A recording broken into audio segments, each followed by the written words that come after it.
the Ministry of Education adjust their guidelines to allow teenage mothers to go back to school. So these are things, when we come here and we deliberate on these things, we do not just come here just for fun. These are issues that we take up there.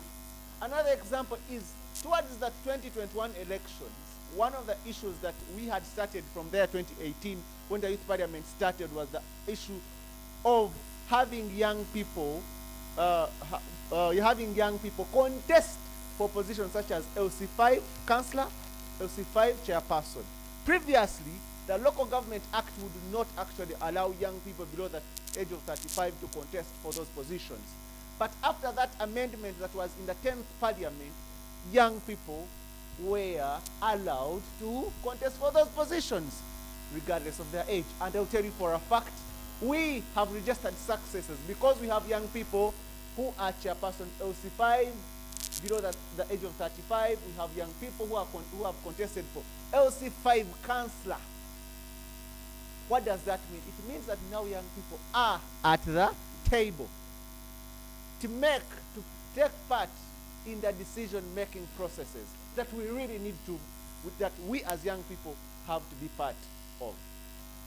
So, and very many other, we have had many other successes, issues to do with, for example, the National Youth Parliament has also discussed issues to do with minimum wage, which has actually, remember in the 10th Parliament, Honorable Mwine Mpaka sought leave of Parliament to present a private member's bid on minimum wage. We had issues to do with labor externalization. You know how many young people are moving outside the country to look for employment, and we have always had issues.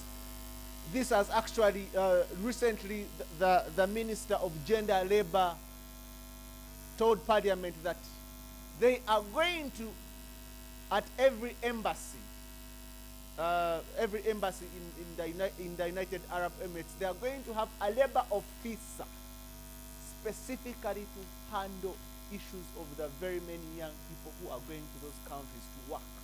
Because the worry was that young people, when they go to those areas, they first of all, when they suffer all these injustices, when, you know, you see, I think you've seen some of them who come and they're saying, we do not have our kidneys, we do not have this and that. But labor officers are going to be at these offices, such that whoever has an issue can go and have their issues taken there. And one of the roles is that this labor officer would ensure that all the young people that are working from there, they are well documented for is a follow-up. And I think some of those things are really a success. So when we come, those are the benefits of us coming to this place to deliberate on the issues that affect us as young people. And these are some of the things that we as young people really need to take interest in, such that when we come here and we are talking about the aspect of unemployment and we are having the issue of parish development model, how are we getting involved in it? For example, one of the issues that we're asking for was to ensure that 30% of the money for the parish development model is ring-fenced for the young people. It is a discussion that is ongoing. We hope that after that, we are going to have 30% ring-fenced for the young people. Why? Because we had the other youth programs scrapped. And after that, I will tell you another thing, that what happened is that after the scrapping of the youth programs, we have also been engaging. So what happens? Can we have 30% of the money for parish development model ring-fenced for the young people, given the fact that they are the majority in our communities? Also, we are glad that the ministry, the president has actually allowed the Ministry of Gender to use the money that was under the Youth Livelihood Fund, that has because it has always been a revolving fund. When you take back the money, previously it was not. They were not using it again. They were just making use of the money that government has put. But now the president has allowed that money that was in the bank to be reused, and the Youth Livelihood Fund is going to, we are going to have more people benefit from that. So these are some of the things that we have always, through working with the different stakeholders. The National Youth Council, because when we are here, we are working with each and every one. So, so we are going to go straight without wasting any time. I thought it was very important for us to have some of those issues, talked, deliberated on well, such that we get to understand where we are and why we are here. Because some of us might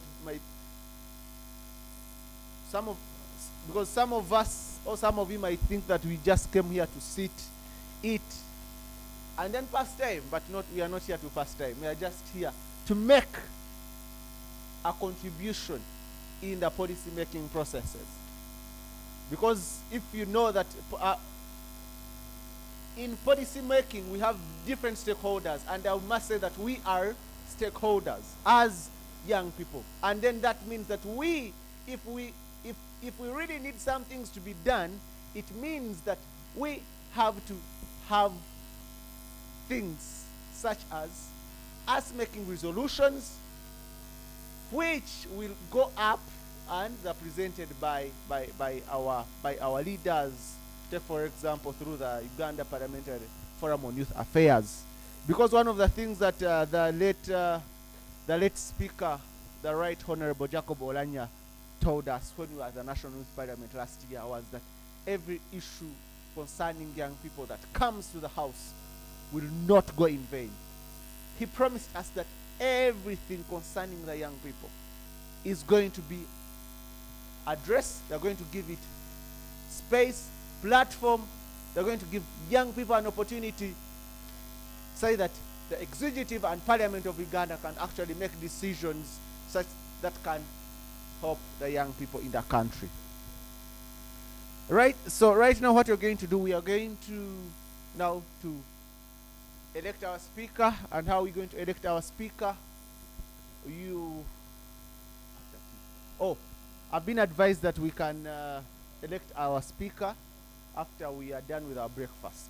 But as of now, unless if you have any other question, we are going to go for, Yasin is going to guide us on how we're going to proceed. If you have any question, kindly. Thank you very much. Oh, something small. He talked about how young people, after the regional youth parliaments, we have the national youth parliament. And after the national youth parliament, we have the East African Youth Parliament, which happens in Arusha, Tanzania, at the East African Legislative, at the East African Community Headquarters. That's how issues of young people, that's make them very, very, very, that makes them very important. So, you never know, as you're here, you might be the one to represent your people from West Nile in the National Youth Parliament or in the East African Youth Parliament. I thank you.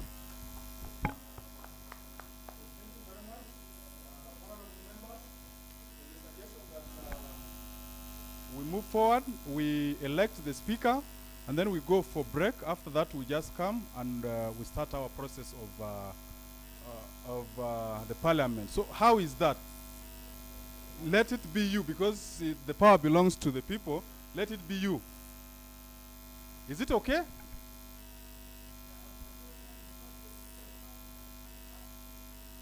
Okay. Okay. Yes. Atinga. Honorable Atinga.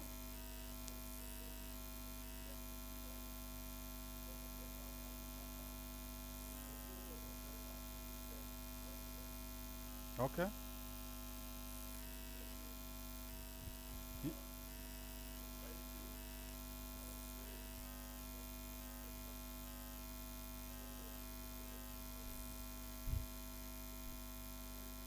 All those for breakfast, let's consensus. We go for breakfast first, then we come and elect the speaker. Put up your hands.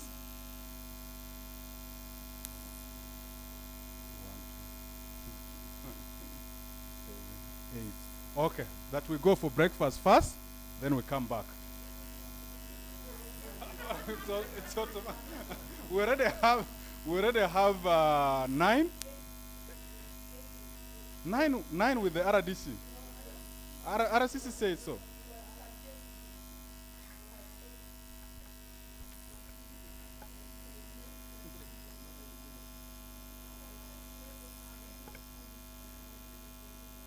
A guidance from the RCC that we should first go for break and then we come back. Just. Can we do that?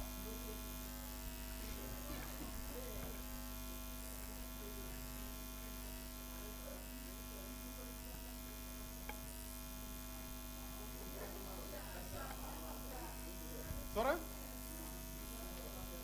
Yes. Mm.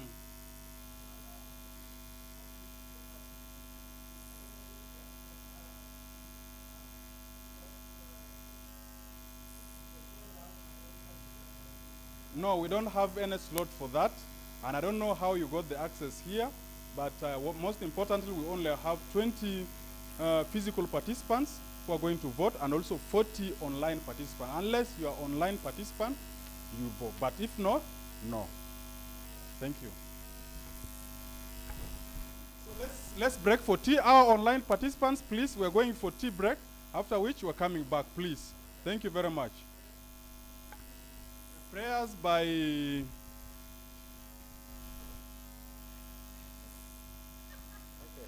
Let us pray. Father, in the name of Jesus, we thank you for this moment. We thank you for this opportunity you have given for us. As we are breaking off for our tea, we pray that you bless it before we take it for the nourishment of our body. In the name of Jesus Christ, we pray and believe.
the theme of the International Youth Day, transforming education. We believe that in line with SDG 4, African governments should commit to continuous improvement in the quality of public education at all levels. Put in place an education policy that harmonizes education management and the interaction of stakeholders. Why children fail in primary school is because teachers don't have the time to attend, explain, and mark the book.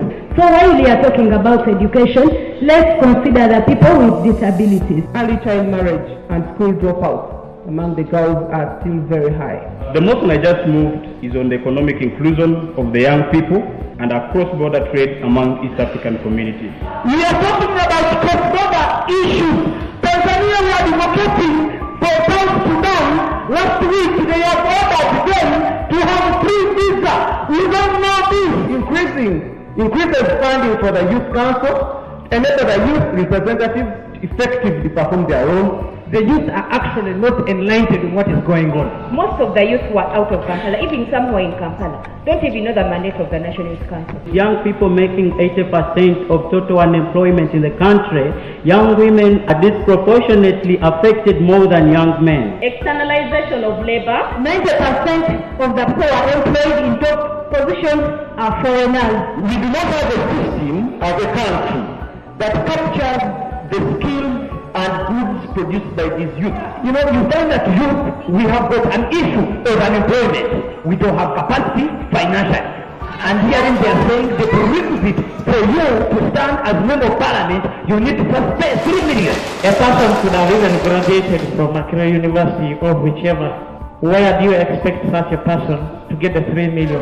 We need to clearly say that we need to answer the question of the jobs for the young people. It is not only the government, it's not your parents, it's not your teachers, but it's probably a question of getting together so we can address it. Self-employment is the best form of employment.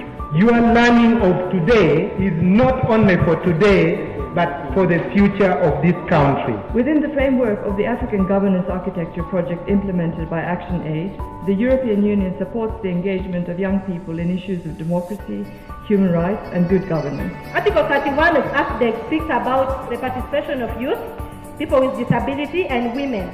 I want to stand here and say that people with disability do not have a state minister in this government. That Parliament enacts laws to regulate sexual offences. We leave the most crucial part, that is sexual harassment in families and in church. Cases of girls that have been sexually harassed, that have been exploited at their workplaces are over 300 cases. We want the parliament of this country. They have a mandate to protect our people. Why are they protecting these people? Point of order, Honorable. The youth in Uganda. You have to look out from the back end of the speaker. So now allow me to present something on it. 1 minute. Now we're in the same track, Right Honorable Speaker.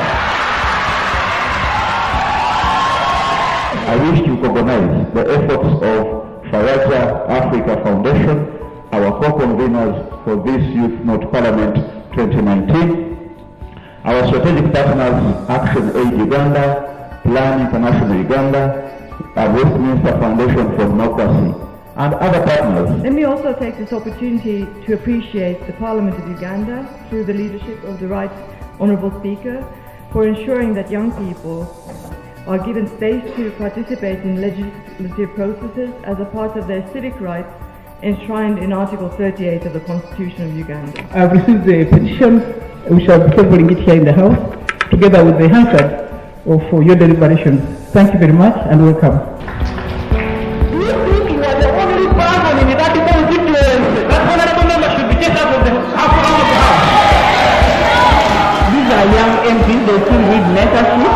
We don't read like to do that.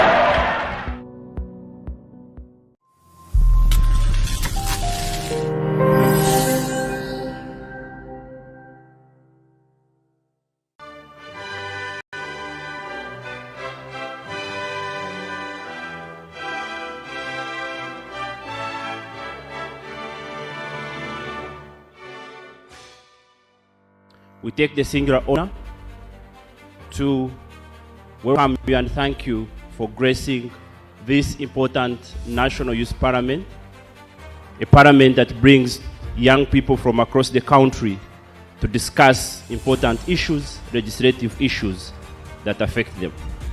Don't want this to be exclusively done by the right honorables here present. We want the young people around the country to join us in this exercise. It is an absolute pleasure and a great honor for me to participate in this third sitting of the National Youth Parliament.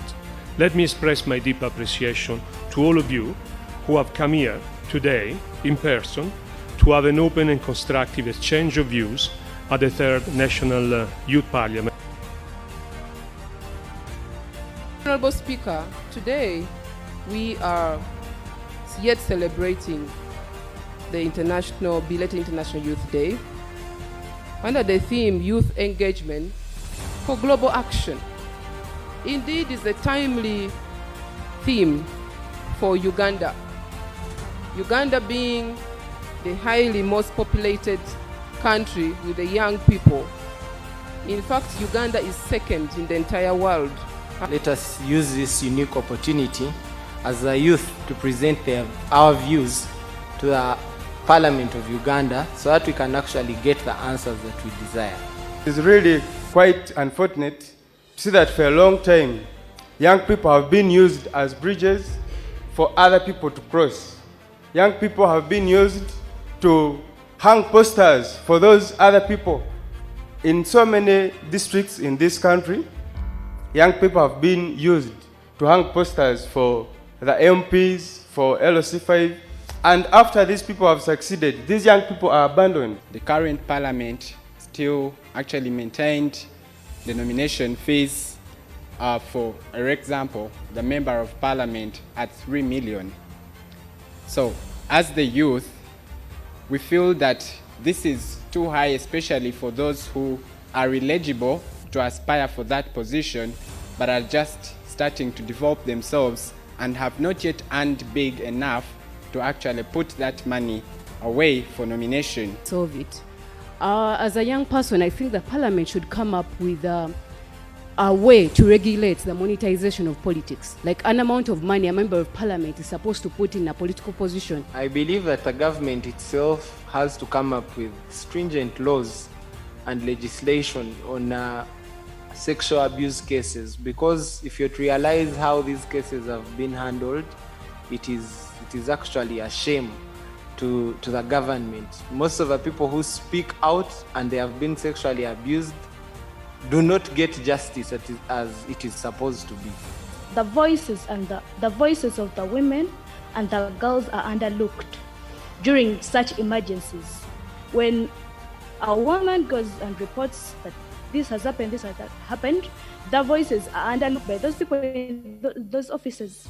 So what is needed of the government is to respect and evolve the voices of the women and the girls who have been found to be the key factors in addressing violence against the women, because it's those women and the girls who know best the challenges, but also it's those people who know the solution. The National Youth Parliament, the third phase, provides an opportunity for this nation, for young people, to nurture their leadership skills and political participation in this country.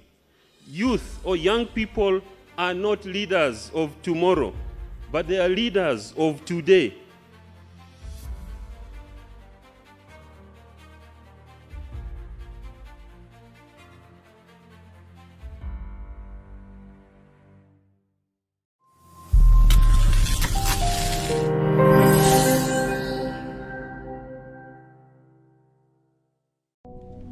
Honorable members, Madam Speaker.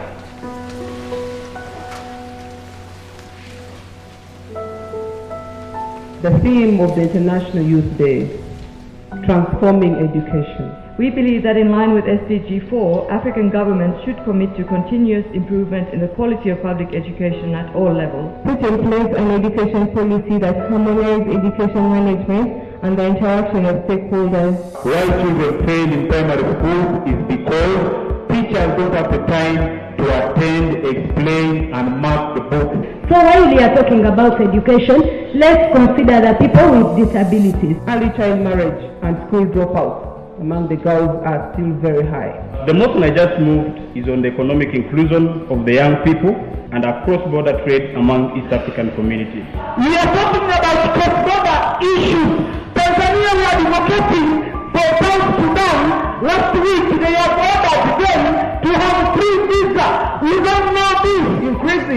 Increases funding for the youth council, enable the youth representatives effectively perform their role. The youth are actually not enlightened in what is going on. Most of the youth who are out of Kampala, even some who are in Kampala, don't even know the mandate of the National Youth Council. Young people making 80% of total unemployment in the country, young women are disproportionately affected more than young men. Externalization of labor. 90% of the poor employed in top positions are foreigners. We do not have a system as a country that captures the skills and goods produced by these youth. You know, you find that youth, we have got an issue of unemployment. We don't have capacity financially. And hearing they are saying the prerequisite for you to stand as member of parliament, you need to first pay 3 million. A person could have even graduated from Accra University or whichever.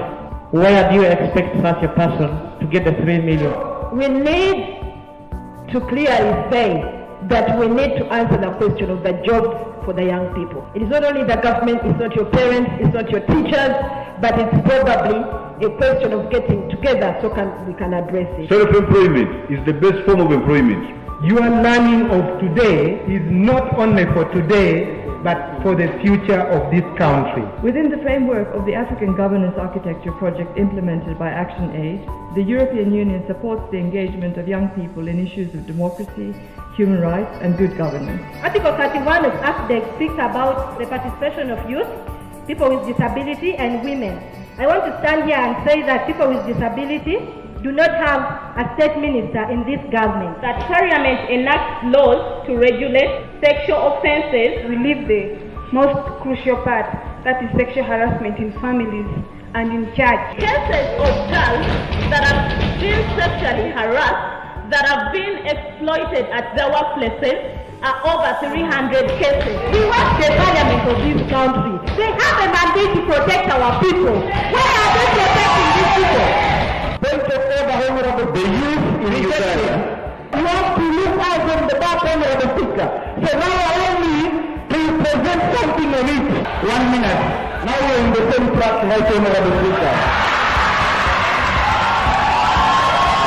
I wish to recognize the efforts of Faraja Africa Foundation, our co-conveners for this Youth Not Parliament 2019, our strategic partners ActionAid Uganda, Plan International Uganda, Westminster Foundation for Democracy, and other partners. Let me also take this opportunity to appreciate the Parliament of Uganda, through the leadership of the Right Honourable Speaker, for ensuring that young people are given space to participate in legislative processes as a part of their civic rights enshrined in Article 38 of the Constitution of Uganda. I've received the petition.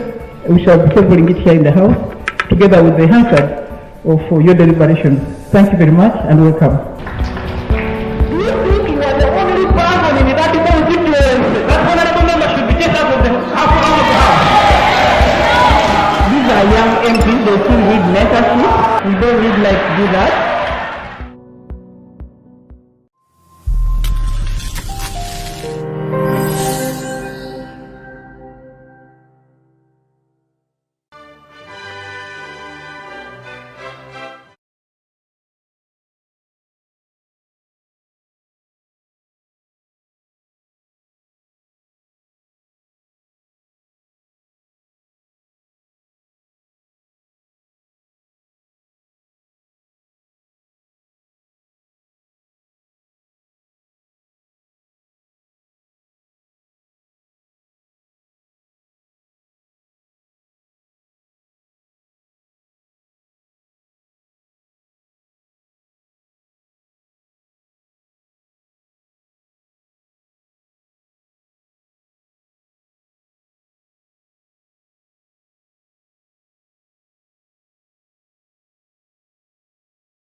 Honorable Speaker, and this is how it's going to be.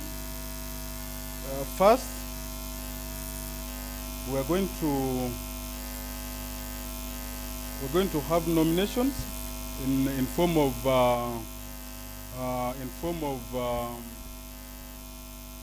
someone nominating you, and then the other person seconds. After that, we're going to give them 3 minutes each.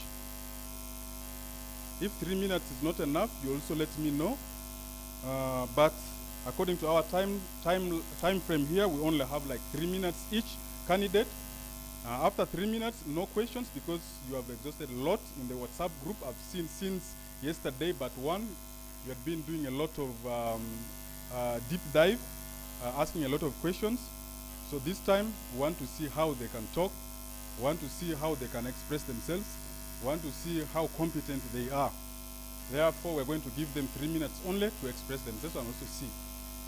After that, we're going to go to voting, and this is how the voting is going to be. We're going to give you people a card where you write the name of the candidate you elect, and then for the online participants, we have a form that is coming also with the names of the candidates that are going to be nominated here. You're going to tick the candidate that you want. You just tick it there in the form. So that's going to be the procedure of the elections. Is there any questions before we start this process? Any questions, please? Sorry? Security of votes? You are your own security. Okay? You are your own security. And then we also have a sergeant at arms already, and also we have our clerk already here with us. The sergeant at arms is Vincent. Vincent, please. Yes, so you have to stand up now. You're going to take over as our sergeant at arms. So any other question, please?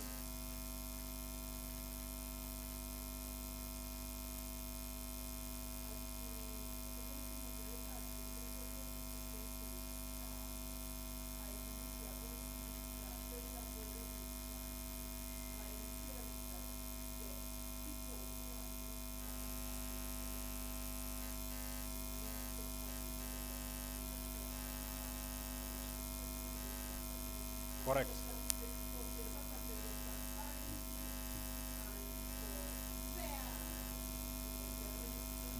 Yes, one of we have our tags here. All the physical participants have their tags, with the exception of 2. There were only 2. That's Bako Judith and Pario. And Pario. Yes, Pario. These 2. But apart from these 2, all the other participants, this is your ticket. This is your ticket. That's 1. And then 2, she has a list of the online participants.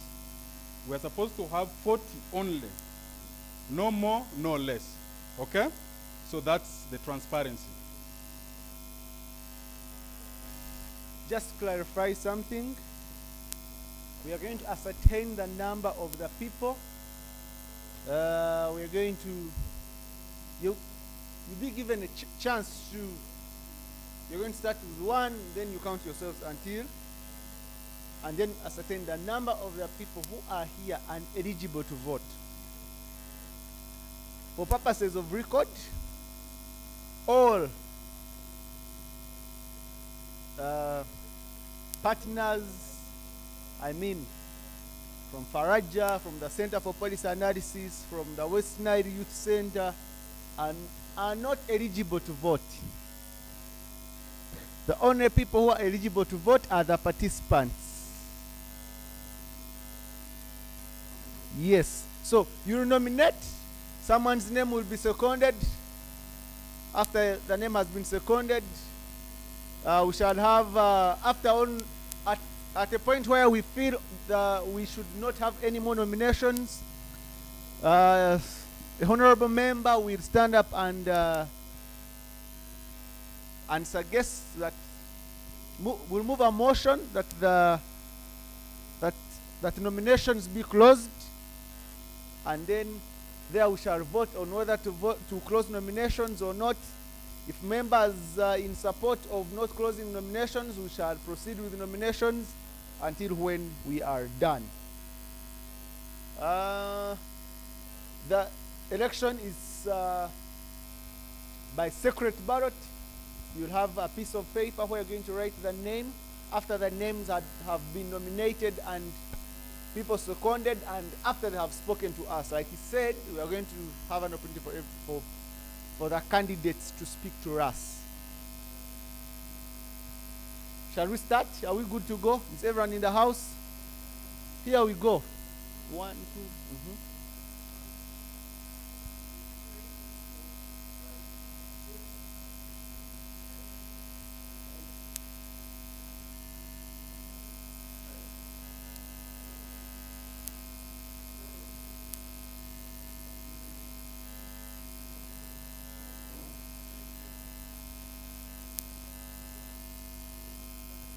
17. No, she's voting. Okay, shall we start?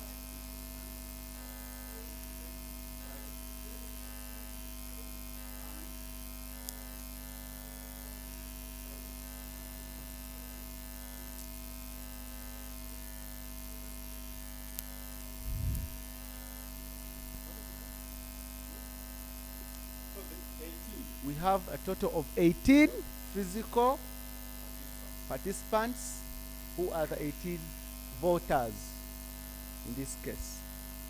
Are we good to go? Online? Online, how many participants do we have?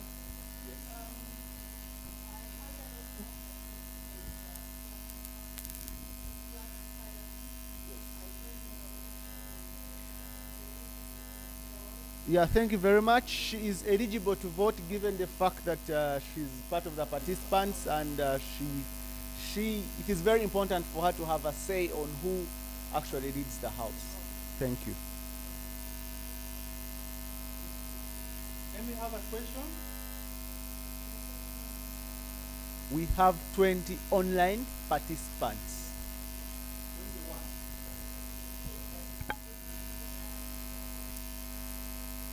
20. We have 18 physical participants and 20 online. So, honorable members, that's our number. It's 38. Is it clear? Huh? Transparent? Good. Sorry? It's still... it's... We shall have a rerun if they are tied. Thank you. Yes?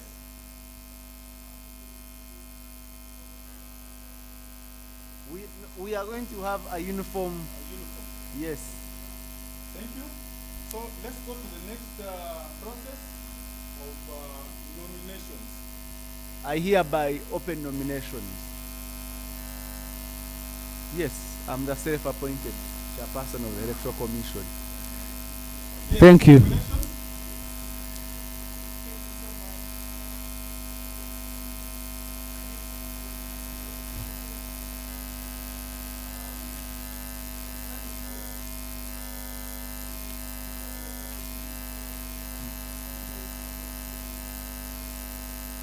Bako Judith, Honorable Bako Judith.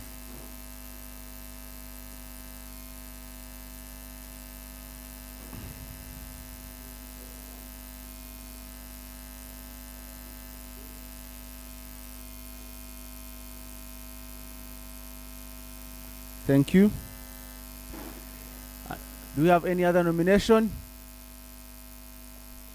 Stand up, say your name and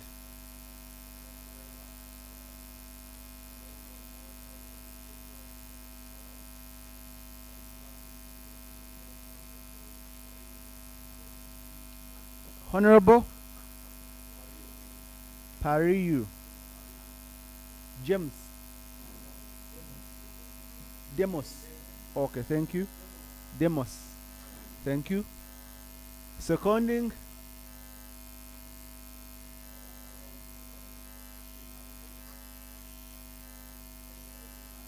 Honorable.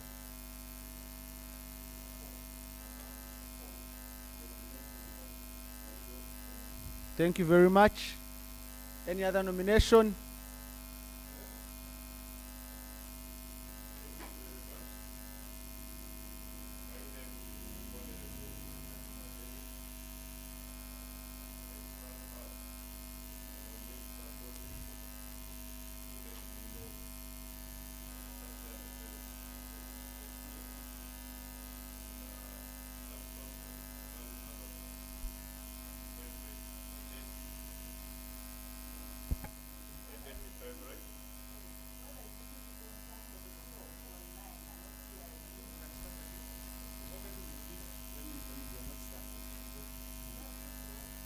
Just walk here and you.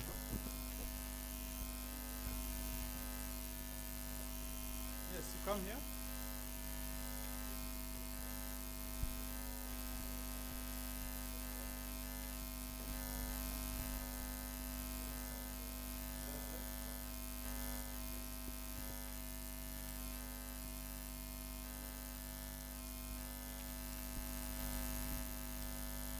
Thank you very much.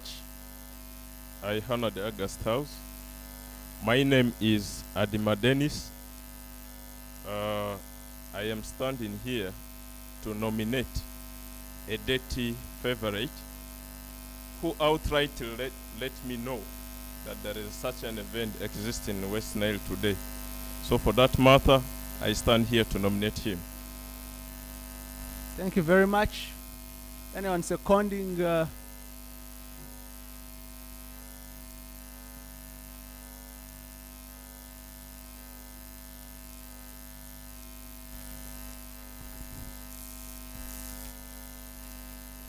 Good morning, everyone. I'm called Honorable Bayo Francis, who has stood here proudly to second the nomination of Honorable Deputy Favorite as a contestant or an aspirant for the position of Speaker. I hereby second the nomination of Honorable Deputy Favorite for the race. Thank you.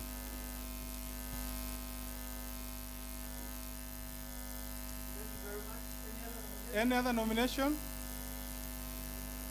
Yeah, of course, you can nominate yourself also. Let's give that chance. You can nominate yourself. Please.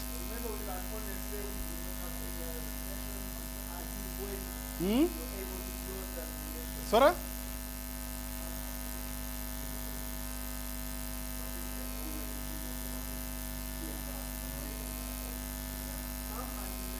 Of course, they're here.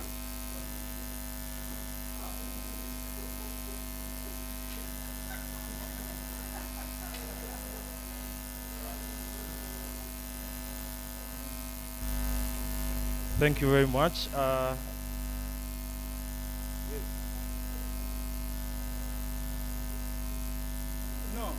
you only want them to hear that he has nominated someone. Yeah. All right, thank you so much. My name is Honorable Shukran Abdusalam. I am representing Arua City. I hereby stand to nominate Honorable Pario Demos Agamba for the race of speakership for this house. Thank you so much.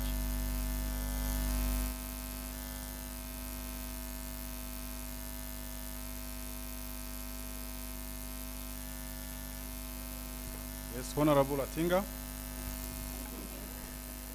Good morning, the beautiful house. I am called Honorable Hakim Aliko, commonly known as Kimnas Atinga, like he mentioned, standing here as well to second the nomination of Honorable Pario Demos Agamba. Thank you. Thank you very much, Honorable. Honorable Asiko. Good morning, everyone. I am Honorable Asik Maxwell, standing before you to nominate Honorable Bako Judith to the position of the speakership. I beg to move. Thank you very much.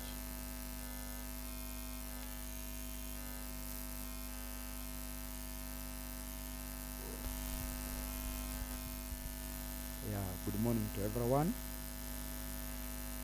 I'm by name called Honorable Azama Fadil, representing Yumbe District. I stood to second the nomination of Bako Judith for the post of speakership. Thank you. Thank you very much, Honorable. Yes. Any other nominations? Just like I said earlier on, you can nominate yourself. We want to give you that opportunity. If you feel like nominating yourself, please. Yes? Honorable Moseka.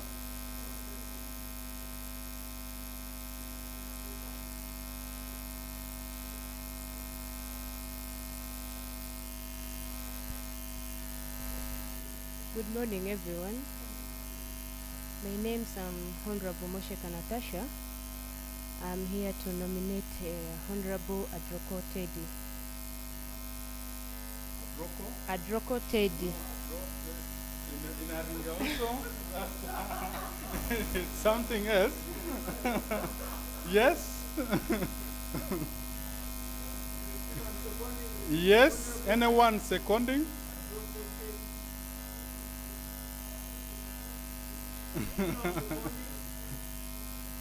Sorry? Yes. Honorable Adrongangopi. Ijotiga Ibrahim, famously called Adrongangopi, representing in the district. I'm here to second the nomination of Adroko Teddy as the Right Honorable Speaker for this August House. Thank you. Thank you very much. Anyone? Thank you very much. Anyone to close the nominations? We cannot continue. Thank you. Oh, you are nominating. It's up to you. Thank you. Asik Maxwell still remains my name, representing Koboko District. I therefore stand to close the nominations. Thank you. Thank you very much. Honorable has moved a motion to close nominations. Those in favor say aye, and those not in favor say no. Oh, those in favor say yes, those not in favor say no. Those in favor say yes, and those not in favor say no. Thank you. So, given the fact that people have been nominated, he's going to lead us through the process of them talking to us. But I'm of the view that 2 minutes you speak to us why you think you are that person to actually preside over this house. Thank you. Thank you very much. We have four? How many? Four? Yeah, we have 4 candidates. First, we're going to hear from them whether they accept their nominations. And then after that, we give them 3 minutes each to have something to say on how they're going to perform here. And then after that, we go into the process of voting. So we're going to... We have Honorable Bako Judith. Please, Bako Judith. Yes, that's Bako Judith. We have Honorable Pario Demos. Yes. We have Honorable Edeti Favorite. That's Edeti Favorite. Then we have Honorable Adroko Teddy. Yes. These are the 4 contestants for the position of speakership, and we're going alphabetical. Is it alphabetical, or should we give them alphabetical? Good. If it's alphabetical, then we have Honorable Adroko. Honorable Adroko Teddy, please.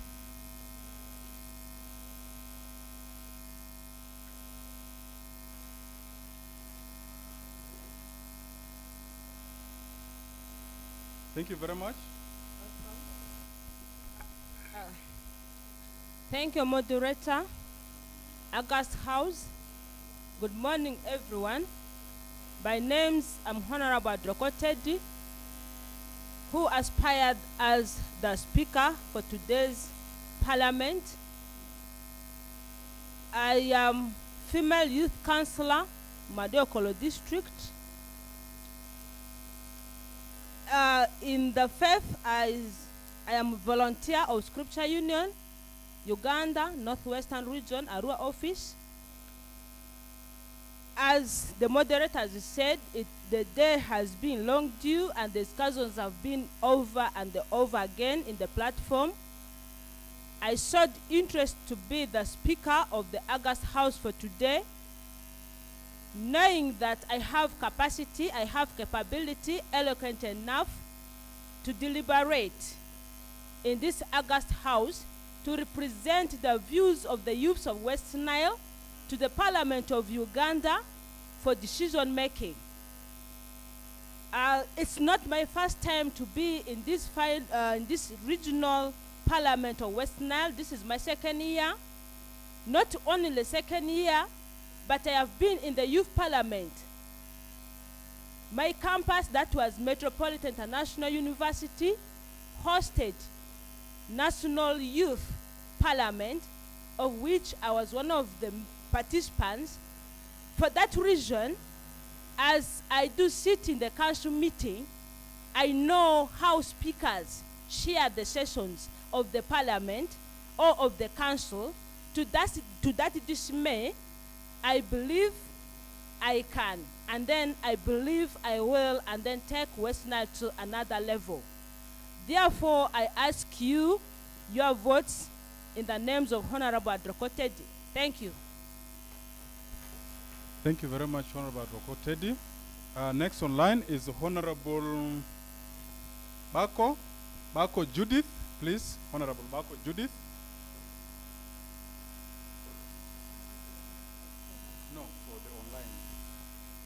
Thank you very much, our facilitators of today's parliament. Good morning, honorable members, both physical and online. My name is Bako Judith. I come from Maracha district. I have been the district female youth councillor for Maracha district for the last 5 years. I also served as a youth councillor. I was appointed in the executive of Maracha district local government, and I served in the capacity of the secretary social services, meaning if I was in the parliament, I would have been either the minister of health and education concurrently. I am an alumni of PAIPA. PAIPA is a program for young politicians in Africa. And for now, I chair the Public Accounts Committee of Maracha District Local Government, which means I have the ability to influence the available policy of this country to ensure that issues of young people must be a priority.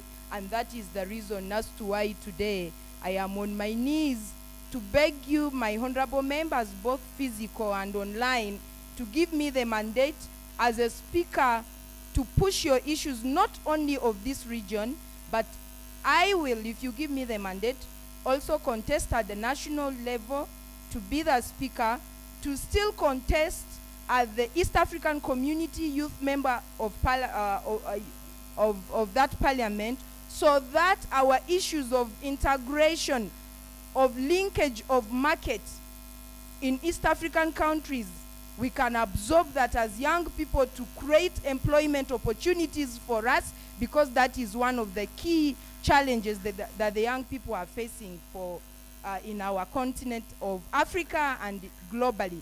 I thank you all for listening. Please go on your ballots, write Bako Judith to be your speaker. I'm at your service always. Thank you very much. Thank you very much, Honorable Bako Judith. Next is Favorite Edeti. Honorable Favorite Edeti. Only 3 minutes, please. A favor, Zoe. Hey, honorable members. Favorite Zoe. Favorite Oye. Favor Oye. Hey, Speaker Oye. This is Edeti Favorite. Honorable member of Arua City, representing Arua City.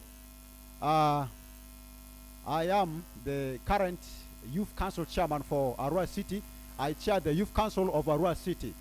About me, I currently work as ED for Center for Youth Participation and Engagement. I am also, in the faith aspect, I also work for an organization called Christian Institute for Environmental Conservation and Sustainable Development. And I happen to be also the ED. So I have a lot which really involves people. This parliament is a very good platform for us to raise our voices to the outside world, that as West Nile, we have issues that we need to handle as the young people, because we are aware that issues of young people, they need the young people themselves to handle it, because we have seen the elder people failing the young people.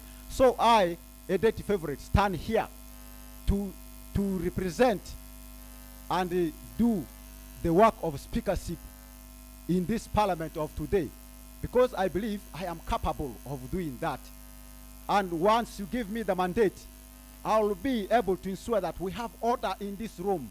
We see that the orders of procedure are properly taken care of. Each interest of every person, the interest of every person here is catered for. We take care of every person's interest. And I'll also ensure that I'll be keen enough when we are going to do the selection process of people who are going to represent us in the parliament. Thank you. That people who can ably represent us are chosen to be there, even if I am not the one, but those who are able to be the one to represent the West Nile Parliament there. And I will make sure that those who go there, their welfare is properly catered for, so that when they go there to represent us, they don't suffer. I happened to go for the last year's National Youth Parliament, and I experienced a lot there, and I know how things are done there. I also participated for the ones of this region which we had last year. That time I was the clerk, but this time I say I am capable. I know what exactly it means to be a speaker of this parliament. Thank you so much, my dear honorable. Thank you very much, Honorable Favorite. Last, but not the least, of course, we have Honorable Pario. Honorable Yes, Honorable Pario Demos. Please, Honorable Pario Demos. 3 minutes.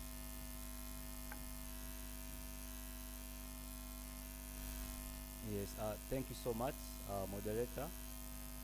The organizers of this beautiful event, my gallant audience, both physical and online honorables, good morning. My name is Pario Demos Agamba. I am a student of Makerere University doing veterinary medicine in my 5th year. I was once a very great debater in my high school, both in the Karl Popper and British debate format. And the history and the record is still clearly stated in the school where I was. And in the university, I served as the speaker twice, serving the Logbara community within Makerere University. And as a young man, I've been one person who has always advocated for the interest of the young people. During the COVID saga, I was one person who went to the honorable members of West Nile Caucus to advocate for a bus to transport our stranded students within Kampala to be brought back to West Nile. And I've been very person who intentionally moved throughout West Nile to meet the district youth leaders to concern myself with the issues that affect the young, because I want to think and reason with the young people so that together we can be able to address our issues. And I'm one person who has also advocated. I visited the office of the Parliamentary Caucus of West Nile to advocate for resources for us to come and curb the rampant strike that we had. So as a young person who has concern for the young people, I wish to be the speaker for this parliament to ensure that we are able to extensively discuss the issues that pertain us as the young people. We document them and we are able to front them through the rightful channel to the rightful people so that we are able to address the issues that concern the young people. This is a very resourceful platform, and therefore this platform must be accredited in the National Parliament of Uganda so that the issues we discuss here do not only remain on paper, but are able to be documented for further reference or for accomplishment. So I pledge that I will fully be true to my words and fully true to the things that we are going to document on the paper, so that together we're able to realize these things for the young people, because it is us for the young people. If we do not step in, then surely our society will continue to go in a direction that we will not like. The community is now divided into two categories. Thank you so much. I really had a lot to say, but I beg to stop here because of the time. Thank you. Thank you very much, Honorables. I'm happy that you are able to share your issues with the various voters and also the participants. So, members, now you know who you're going to vote. I believe so. Not so? You are ready for this? Good. So this is going to be how we're going to vote. Sticky notes, I don't know. Do you have sticky notes? Okay, the online participants. You have some?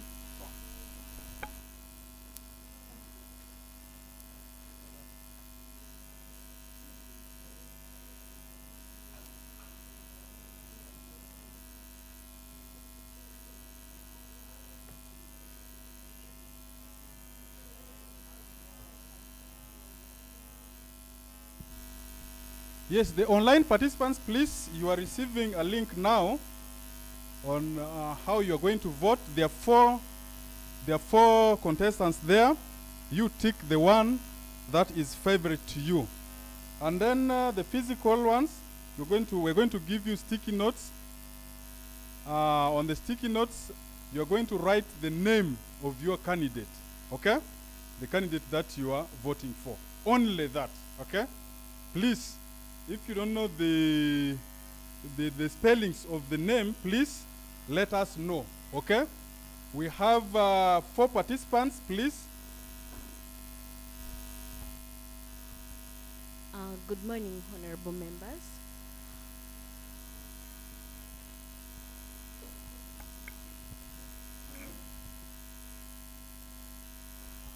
Good morning, honorable members.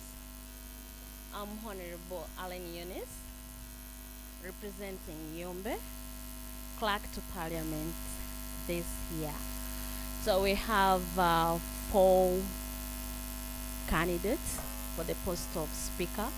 There is Honorable Bako Judith. Then we have chosen favorite. We have Honorable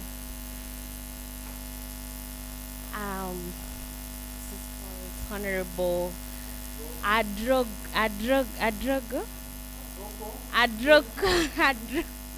I'm sorry, forgive me for that.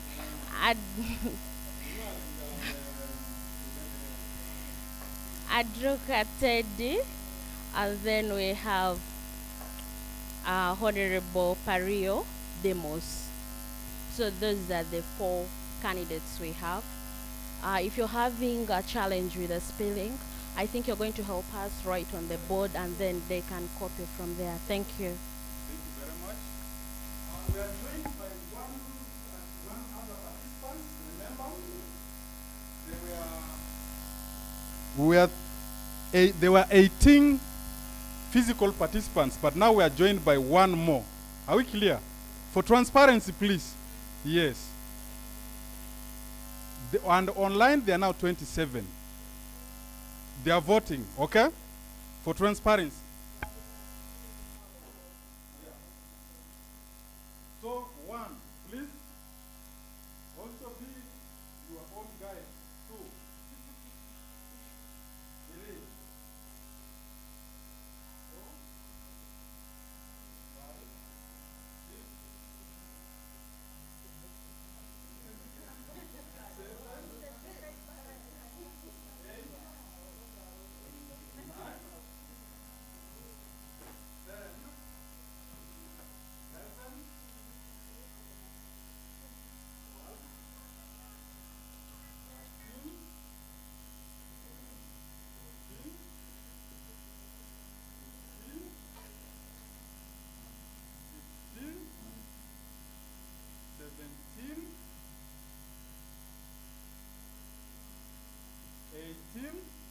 And 19.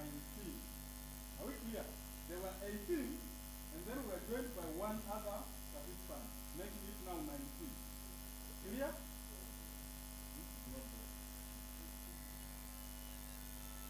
Yes?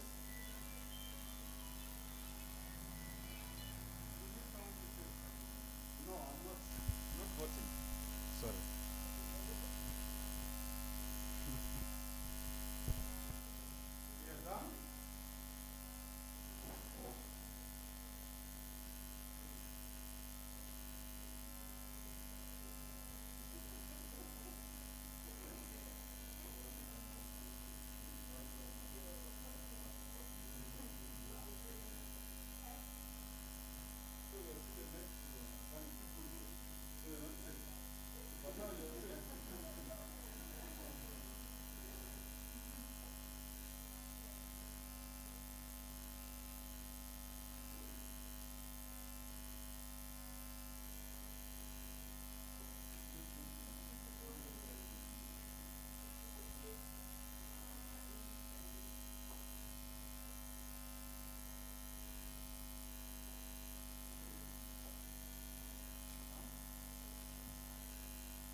Yes, please, online participants,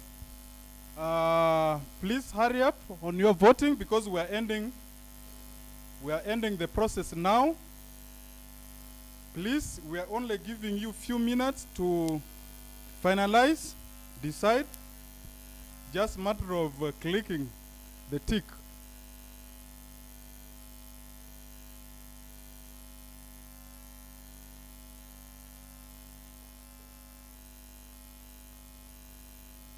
We are only waiting for the online participants. And as we wait for the online participants, I believe we can move forward from here.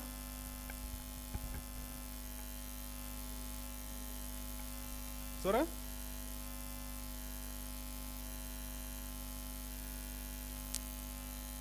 Yes, we are ending the online participants. We are ending the polls now.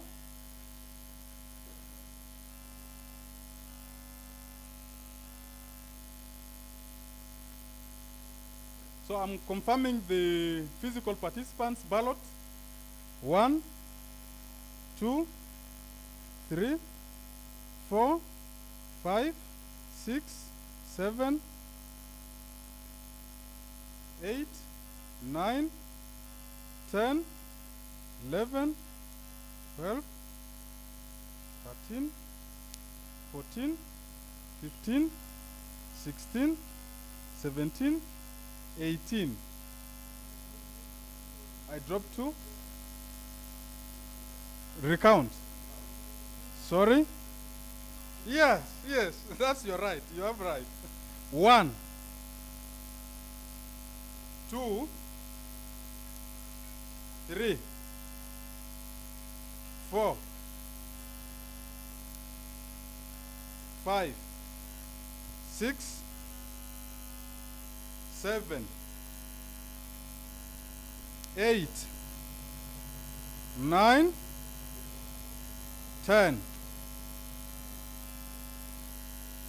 11, 12, 13, 14, 15, 16, 17, 18, and 19.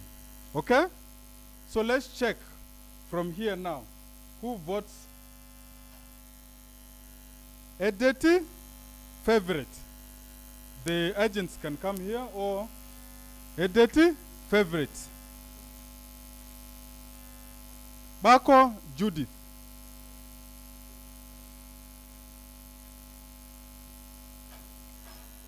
Who is for Edeti? The agents? Edeti? Bako Judith? Bako Judith. Pario Demos. Bako Judith.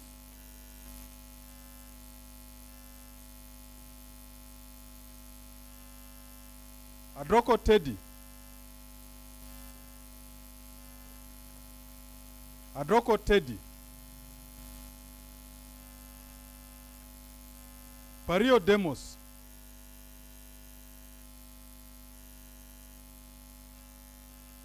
Pario Demos. Edeti favorite.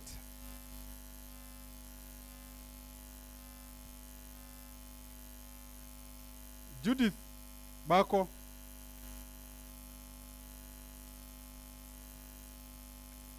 PDA.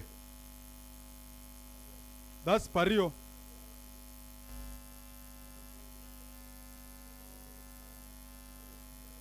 Judith Bako.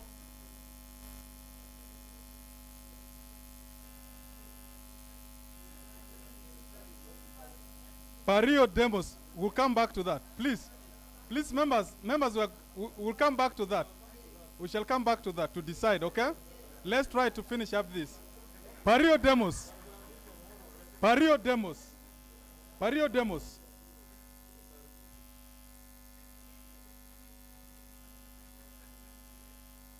Bako Judith.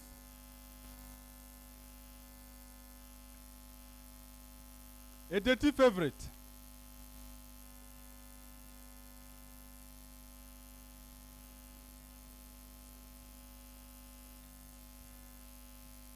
Bako Judith.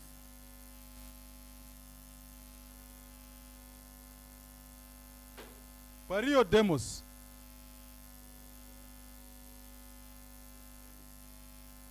Bako Judith.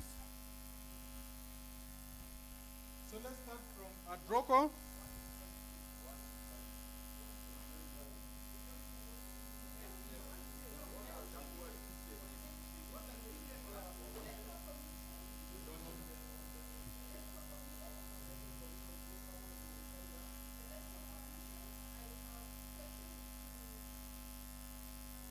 Yes.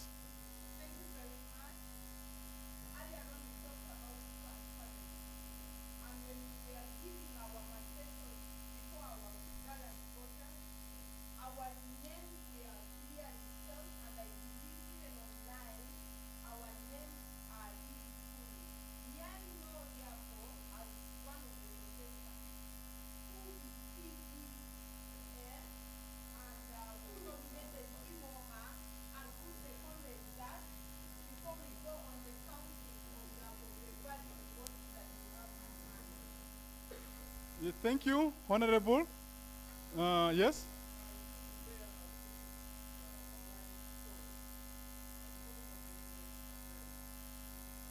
PDA. Yes?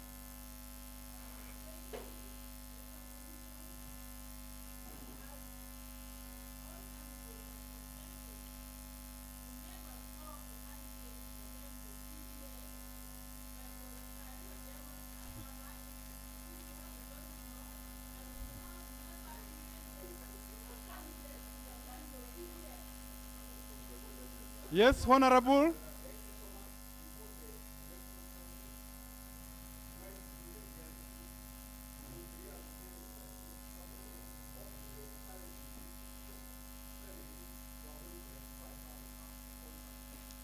No, no, pick us well.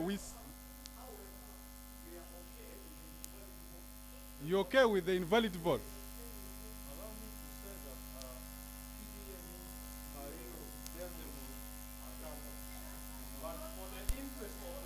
It's okay, it's okay. It's okay, please. It's okay.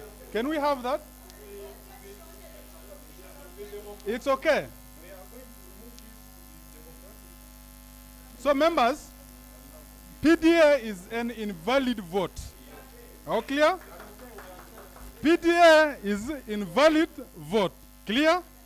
Thank you very much. So let's start with the, let's start with the Adroko. Teddy, how many votes? 1, 2. 2, this is for physical participants. Are we clear? Then online participants, let's first finish here. Yes, let's go to Bako Judith.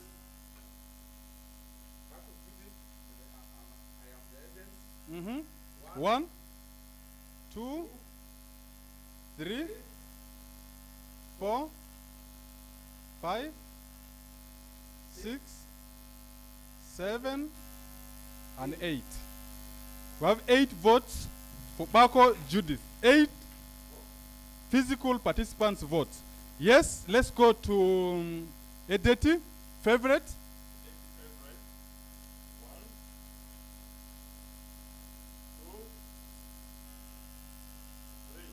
3. 3 for Edeti, favorite. And then let's go to Pario Demos. Let's go to Pario Demos, please. We don't have a candidate called PDA. 2, 3, 4, 5. So we have 5 physical participants for demos. Yes, so you try to do the mathematics, my dear. Does it rhyme? It's correct number? Are we transparent?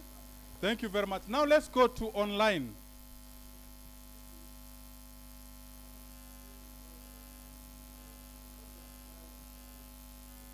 It's there, it's showing there.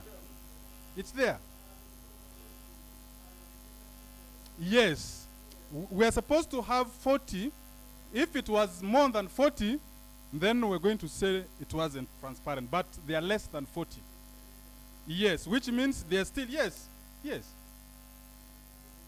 Yeah. Yes, so for online,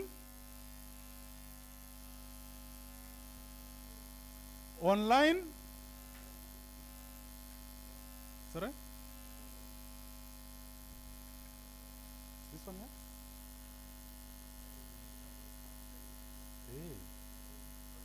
Okay, editive favorites, please. Editive favorites got 3 online votes. And then Pario Demos Agamba got 19. And then Adroko Teddy got 0. Bako Judith got 4. So, clerk, please.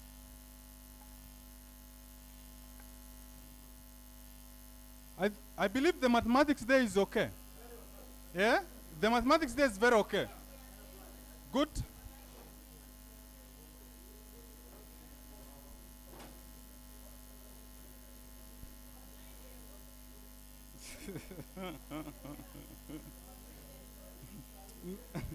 How? Online we had 26, 26 years. 27? Huh. There are 27, but only 26 voted. There are 26 online, but 26 voted. Okay? Yeah. Sorry? Yes, not all of them voted. The ones that voted are only 26, meaning that one did not vote. Just like ours here, one vote was invalid. Good? I'm waiting for... Yes?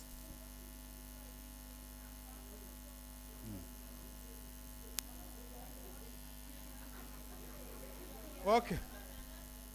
Okay. By the results here, favorite got in total, both online and physical, favorite got 6 votes. Bako Judith got 12 votes. Teddy Adroko got 2 votes. Pario Demos Agamba, aka PDA.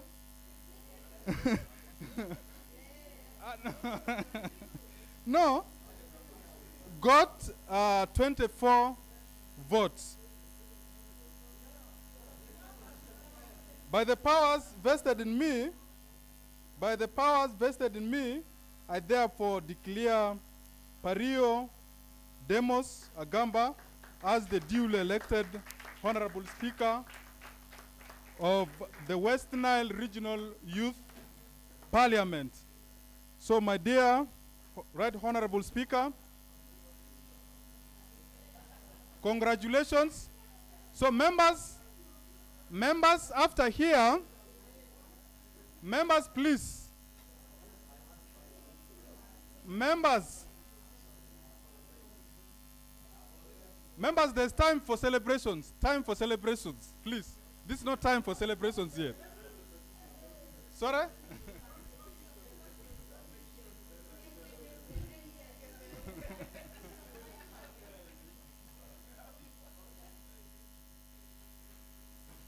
So members, after here, we're going to give the speaker, the clerk to the parliament, and the sergeant at arms. We're going to give them some minutes, around 5 minutes, for them to go and prepare outside. Then after that, we're going to officially hand over the house to them. So let's give them 5 minutes, let them go out and then prepare. After that, and then they will come here officially. That will now be them to take over the house. Are we clear now?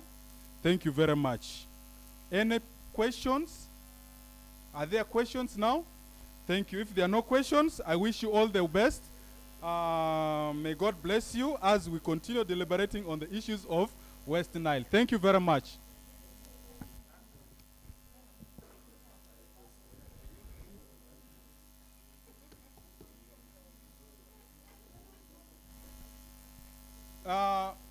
May I request the following also, Edeti, sorry, not Edeti, Ibra Jotiga, and Teddy, and Moseka. Please, can we also be part of the team going outside? Teddy, Moseka, Edeti, and Atinga, Honorable Atinga, please.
going to take our seat as we proceed with the swearing in process. Then thereafter we will commence. You don't swear in yourself. Yes, you're going to. He's going to take an oath before the house can actually proceed officially. Anyone with a Bible here? No. Yes. You have a Bible? Thank you very much. That is a leader.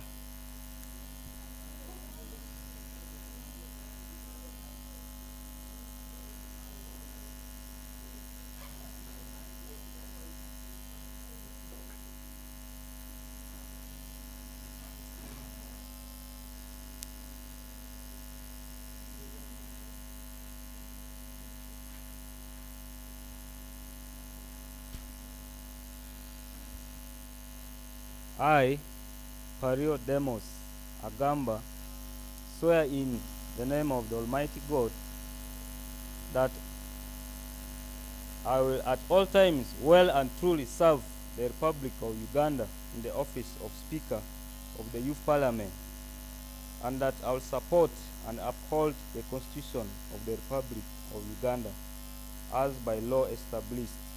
So help me God. Thank you very much. The house is now in your hands. Thank you so much. May I ask us to take our seats, please? Is that out, please, Honor?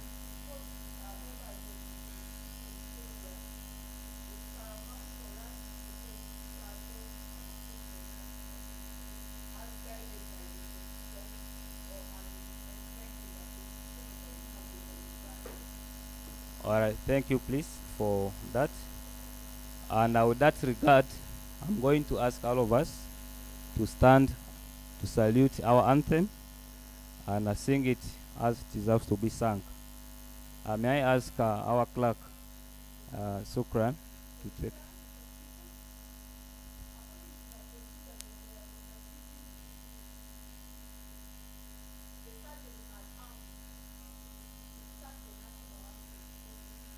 Okay, please, thank you, Honorable Sergeant at Arms.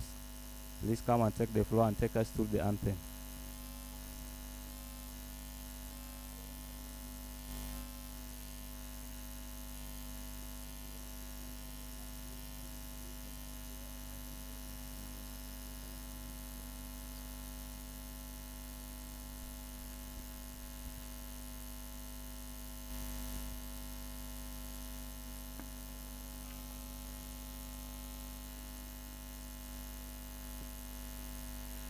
Oh, Uganda.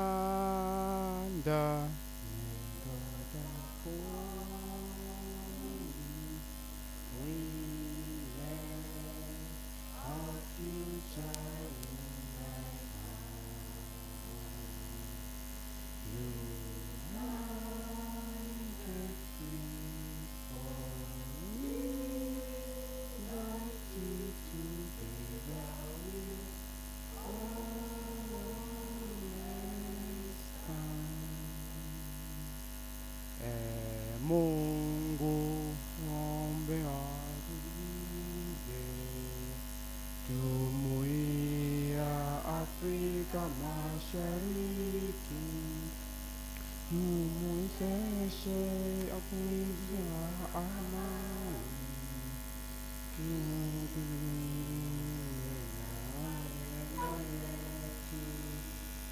Jumuiya yetu sote tuungane, tuachilike,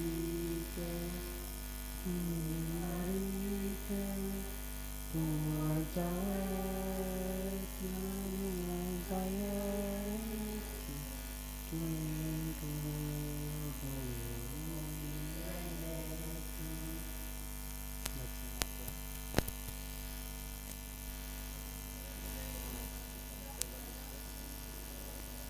Okay.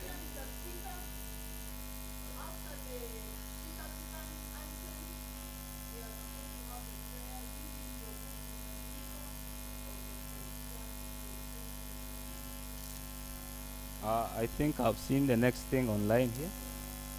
Thank you very much.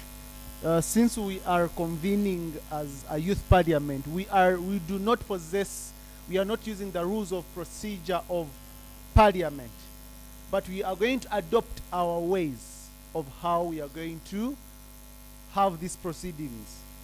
Simply because, one, it would take time for us to acclimatize ourselves to the rules of procedure of parliament. Because if you see, even the members of parliament at this time, they are not yet aware of what is in the rules of procedure. So it means that it is very important for us to actually adopt our own ways such that we can have a very successful proceeding. And then another thing, I am kindly requesting us, let's not complicate things. Yes, why? The idea is that the most important thing is for us to deliberate on issues that actually affect us as young people. Not to waste our time in point of order, procedure, information. I understand that these are very important in every proceeding. But as a matter of time, let's just try it. Yes, you can always chip in point of information. Order. For your own information, point of order is never rejected. And procedure. Information can be rejected or any other thing. But it has to be from the permission of the speaker. Thank you very much.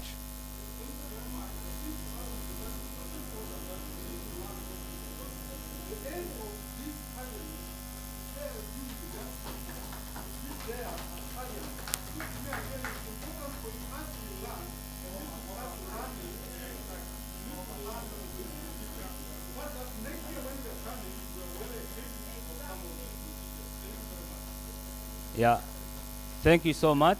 I accept the submissions, and I think I'm trying to follow what has been put here on paper. There is nowhere in Constitution that prayer is restricted to an individual.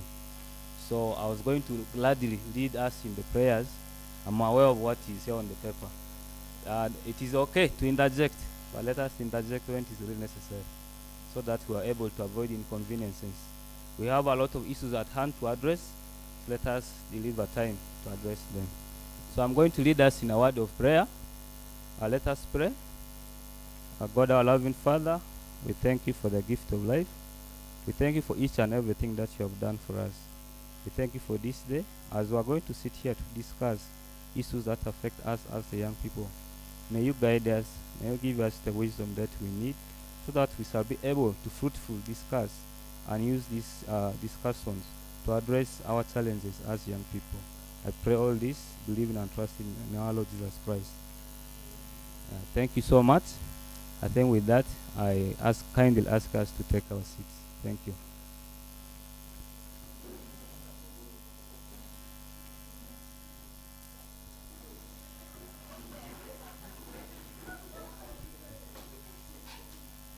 Yeah, thank you so much. Let us ensure order in the room. We are well aware that we have a lot of issues to handle. So therefore, let us be very orderly. In a very special way, I want to thank the organizers of this beautiful event for pushing out and ensuring that young people are able to come and converge to discuss issues that affect them. I also want to thank my fellow contestants for the hard-fought victory. You guys did well, and I must admit and say that you had brilliant ideas. We shall be able to see how we can integrate and work together to have a very successful parliament that will be able to address our issues as young people. Most importantly, I want to thank our honorable members, both physically and online, for entrusting us with this mandate to take on the parliament of West Nile Youth Forum. All we can pledge is that we are going to fully cooperate with you and ensure that everything that we have discussed here or aired out here shall be achieved as they deserve to be achieved. And one thing that I must appreciate is that the challenges of our time as young people today, they are bigger than the small differences we have as young people.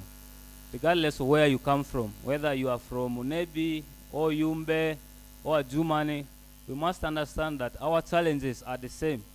Therefore, this will give us all the reasons to gather and have this kind of discussion so that together we can be able to derive the solution to our challenges. Like one of our speakers mentioned earlier, that as you are here, you must consider that you are representing a lot of young people that you have left back home. They have entrusted all their interests through you. Therefore, you must be able to extensively discuss the issues on their behalf and see how best we can be able to together derive solutions to these challenges and work upon them to achieve them for our young people. You know, the society today is being divided into two categories.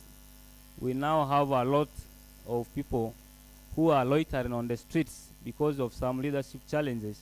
People make promises that they fail to fulfill, and in the end, the cumulative impact comes back at our face. Now we have two classical groups of people, the very rich and the very poor.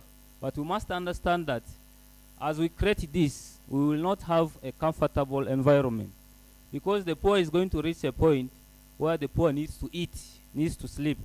But the only option the poor will have is to look at the rich and see how he can steal or she can steal from the rich. And in the end, the rich will not be secure, isn't it? Because he has to be on the outlook whether the poor is coming to steal him or her. Therefore, we must be able to ensure that everything that we promise for the people are worked upon as we promised them. So this leadership that we are starting today is going to be a result-oriented leadership and will be very accountable for everything that it has placed before you here. We must ensure that we get work done for the interest of every young person that exists in every corner of West Nile sub-region. If there is a young person in Yumbe district who is not in school, that must concern me as the Speaker of this Parliament, because in future, this person might become a threat to all of us. The society does not only need successful people, it needs all of us. So let us work to ensure that everyone is uplifted and has a fair life. This is what I place to work for as the next speaker, as the current Speaker of this Parliament. We shall do everything to ensure that together with the organizers, we are able to push for at least more often debates where we can be able to exhaust some of the issues. We prioritize them, document them, and front them through the rightful offices so that they can be heard and they can be paid attention to. So there are a lot of issues that I believe concern us. We cannot finish them in one day. But as time will go by, we shall see how best we can be able to harmonize all of them so that together we have a better West Nile. And then secondly, this parliament is a very resourceful parliament. All of we young people who have come here, you have taken time and resource to be here. And therefore the discussions you have here should be formalized in that we should have an accredited parliament. I believe together we shall be able to work to ensure that we accredit this parliament in the national parliament of Uganda, so that the issues we discuss here are very, very resourceful and shall be heard by the rightful people for actions. I thank all of you so much. I believe we shall be able to cooperate and work together for the success of this regime. Regarding our discussions today, there are a lot of issues that we have at hand to discuss, and I wish to seek that all of us must be able to deliberate his or her time for the interest of these discussions. Let us try to isolate other distractions that are outside this sitting to ensure that we're able to have a fruitful discussion. If you are going to tell us that you have a point about constructing a road to a village, you must tell us how important this road can be to the people in that area. Therefore, we must not only sharpen our voices, but the content of what we are going to deliberate here in this discussion. Let us ensure that we are able to present things that we have well researched on, things that can be able to catch the attention of the nation, because these are issues that we are going to document and press for through the rightful channel, the members of Parliament of West Nile, and when we have the chance to be at the national parliament, we shall be able to table them.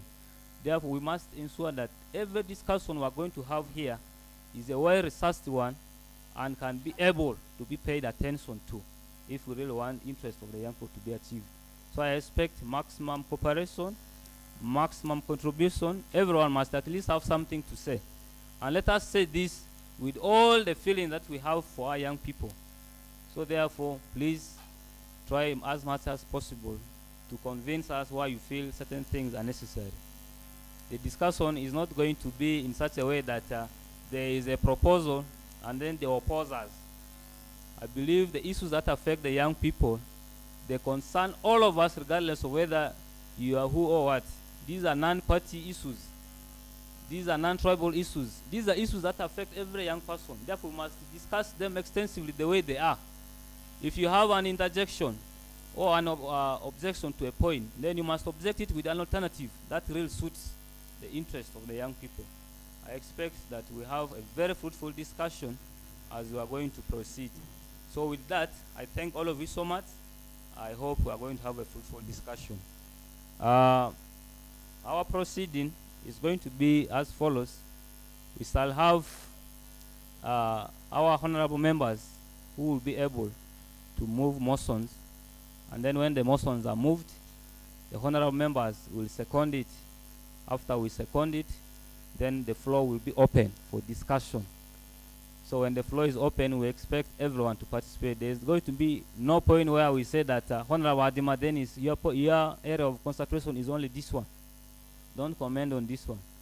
Everything here needs to be commented on by all of us. Therefore, let us have a very, very extensive discussion. So our dear clerks will help us to read out the names of those who will come and move the motion. And when you come to move the motion, please try to be as audible as possible so that people are able to listen to you well. And when you move the motion, the floor will be given to members to second it. When the members second it, then there the floor will be open. You will now go through the whole discussion of the motion as indicated on the paper. Then we shall have the floor open for discussion after. So I also expect our clerks to be taking keen notice of everything that we discuss, the resolutions, the challenges, and everything, so that we are able to document this, and with time we can be able to propose or write proposal to the rightful partners. I believe the partnership will want to go more than just the verbal conversation. We can begin to engage into action now. If we are able to sponsor such a sitting, then we must be able to deliberate some money to facilitate activities like campaigns against teenage pregnancies. All these members are willing to move across the sub-region to educate our young people on the dangers of early pregnancy. Then we can deliberate funds to purchase tree seedlings, which can be availed to every member here, so that our towns or cities go green. So these are things that we can be able to write proposals for. I therefore expect that our discussions will be taken key note of in terms of the challenges and the resolution we are going to have together as the Honorable, as the August House. Thank you so much. I beg to stop with that there. I believe we shall have more discussions as we proceed. Therefore, I ask our clerk to read for us the name of our honorable member who will come and move the first motion. Thank you so much. Yes, please, Honorable.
Thank you, honorable members. With the due respect, my name is Daniel Fikisa, representing Zombo. Here in requesting, if possible, the organizers to give us a point of direction to avoid some lectures in this house. It would be grateful that if we are directed through the speaker so that we have a clear flow and direction of this. It is my request.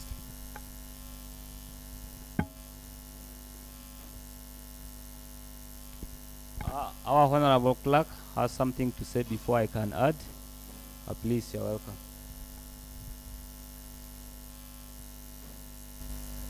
Thank you very much, Honorable Speaker. Ladies and gentlemen, I would love to request that earlier on we have been guided, and if you look around, a number of us are new in the floor, and we are not going to strictly stick to how procedures are handled in the floor of Parliament of Uganda. And as we are here, please let us try to be as flexible as possible, because the matters that we are to deliberate on here, they may take us longer than if we are going to continue with this. Ladies and gentlemen, my dear honorables, we already have a procedure here before us. We have a list of the people who will be moving motions here. My role will be to guide them on who will move the first motion and in that order. Thank you so much. I think it will be better to go that way. Thank you.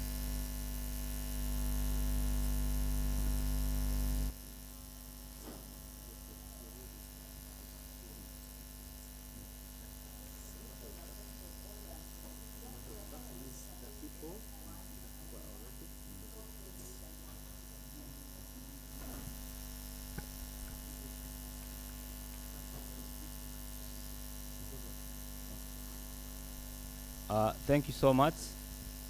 I believe the motions that we are going to have for today's discussions were earlier posted on our platform, and the people who are to move these motions already expressed interest, and their names were allocated accordingly. So that's why we wouldn't want to look at who catches the eye of the speaker. The people who to move these motions were already selected. I don't want us to have small debates on some few things here and there. Let us try to see how best we can be able to realize the importance of this discussion by avoiding unnecessary interjections. So with that, I ask our clerk, who is going to read the motion, and the person who is going to take it. Thank you. Thank you so much, Honorable Speaker. This is going to be the flow of the motion. First, we shall request Honorable Adroko Teddy to take on the first motion, and then there is a little adjustment. The second motion will be taken by Honorable Hakim, Aliko Hakim, which is actually the fourth on our sheet here, if you may turn to the last page. And then the third will be moved by Honorable Edeti Favorite. And then lastly, we shall have Honorable Anzoa Fiona, no, Honorable Ijosiga Ibrahim to move in the last motion. Thank you so much. At this point in time, may I request Honorable Teddy Adroko to take on.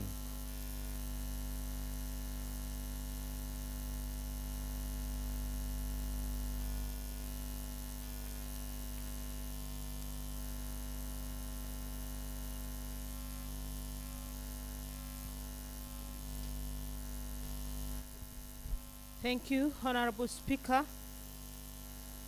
I am Honorable Adroko Teddy, presenting motion on for a resolution of Parliament urging government to support youth engaged in agriculture, the key to a food secure future. The motion mover, Adroko Teddy.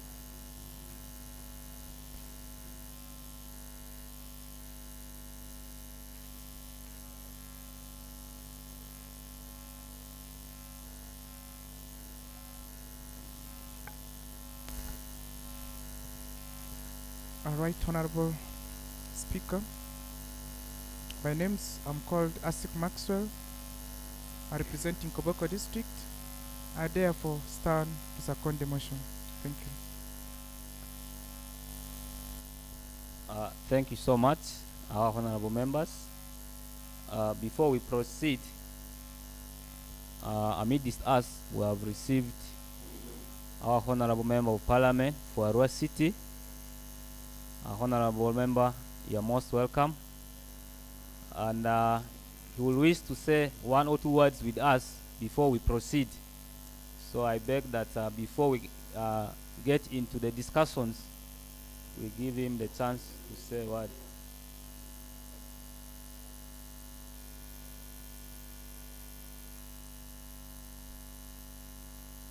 Thank you so much, Honorable. This is West Nile Youth Parliament. It is an advocacy and a policy making house for the young people. Here we discuss extensive issues that concern us as the young people, and we expect that when these issues are discussed, we document them and we're able to present them through offices like your office, so that they can be fronted on the floor of the National Parliament for action. I believe your presence here is very important, that you are going to take keynote of some of the key things that we are going to discuss here, and also try to be persuasive when you are on the other side, to ensure that all these issues that we discuss here as the young people are able to successfully pass through your office and reach the rightful people. This is how we can address the issues of our land. Does not need isolated effort. All of us are confronting the same enemy, whether member of parliament or as a young people. These are all the same challenges. We therefore ask that we cooperate and work together to ensure that we're able to address some of these challenges. Due to time, we will not have a lot of time for you to say, politicians talk a lot. We also want to exhaust the things that we have at hand. So we'll give you 3 minutes to say out something as you proceed with us. Thank you so much. You're most welcome.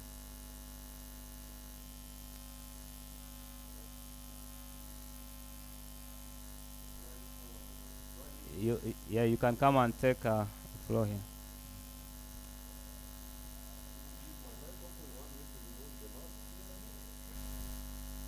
The mask. Your information. Right Honorable Speaker of West Nile Regional Youth Parliament, and honorable members. Let me move this one. I am Golova Richard, the PA to the MP Arua Central Division, Arua City, as well as the regional government whip of West Nile. With my colleagues, we have come. We wish to extend his apology for not being here in person to be with you.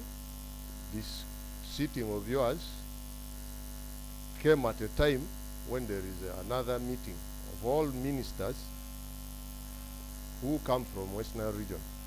They are here for parish development model, and we have just finished the first phase of the program today, but we are within town.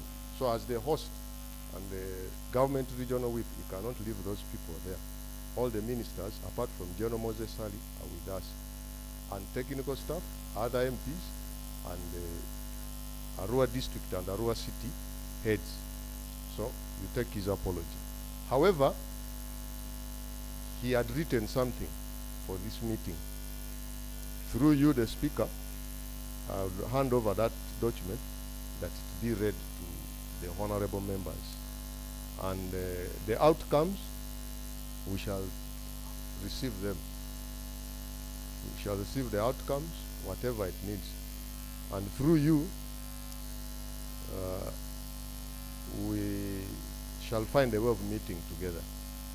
I want you to take this one in mind as you deliberate that on 30th of October this year, the Deputy Speaker of Parliament, Honorable Thomas Tahebwa, is going to be in Arua City in Central Division.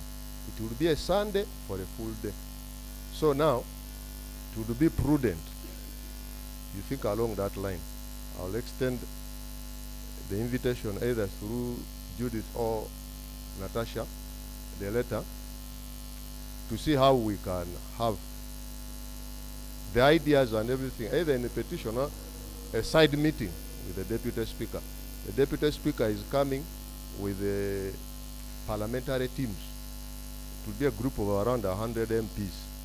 The series of functions all that day, from morning up to around 5 when he flies back. That one is confirmed, so you work around it. Otherwise, for any other message, I have talked to the President and my sister Judith.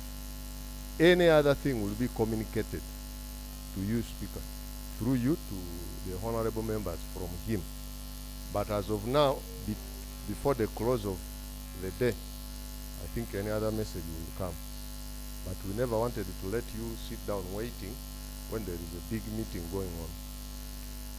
So as of now, I don't know, through you, I hand it over to you. He said that you should read his communication and to the Parliament. He has written a paper about it, about the youth and the programs and whatever he intends to do. Looking forward to working with you and wish you good deliberations. Thank you so much. Thank you so much, PA, to our Honorable Member of Parliament. We appreciate everything that you have done towards this cause. We believe together we can be able to push for better things for this sub-region. Therefore, let us keep in touch. Our Parliament will ensure that everything that we discuss here shall be able to be discussed with the West Nile Parliament of Uganda, so that together we're able to realize some of the things. You send our regards to our Honorable Member and tell him that West Nile Youth Parliament is very vibrant, ready to discuss issues that concern the young people of this sub-region, and we will ensure that they work together with the office for the success of everything. We appreciate. Thank you so much. I think this document will be read towards the end. Let us first proceed with our motion. Thank you. Our Honorable Member Asiku had already seconded the motion. Therefore, I ask Honorable Droko Teddy to read through the motion that she had already read. Thank you. Thank you, Honorable Speaker. This is the background of the motion. West Nile has great potential to become a breadbasket in Uganda, owing to its vast fertile land and abundant water resources. However, of the 58% of land suitable for agricultural production, only 14% is under cultivation. Small-scale farm production in West Nile is often not sufficient to cover basic household nutritional needs, and even if farmers do produce a surplus that can be sold, they find it difficult to market their produce due to poor market linkages. It has been said many times that the youth's disapproving attitude towards agriculture is mainly a result of lack of funding, which is the biggest barrier towards their interest in their sector, according to a new study. Dear honorable members, I attest to that statement that youth lack funding. I'm giving myself as one of the examples.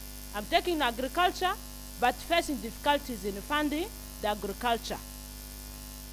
The Innovation Incubation Fund for Youth in Agriculture proposed in the National Strategy for Youth Empowerment in Agriculture meant to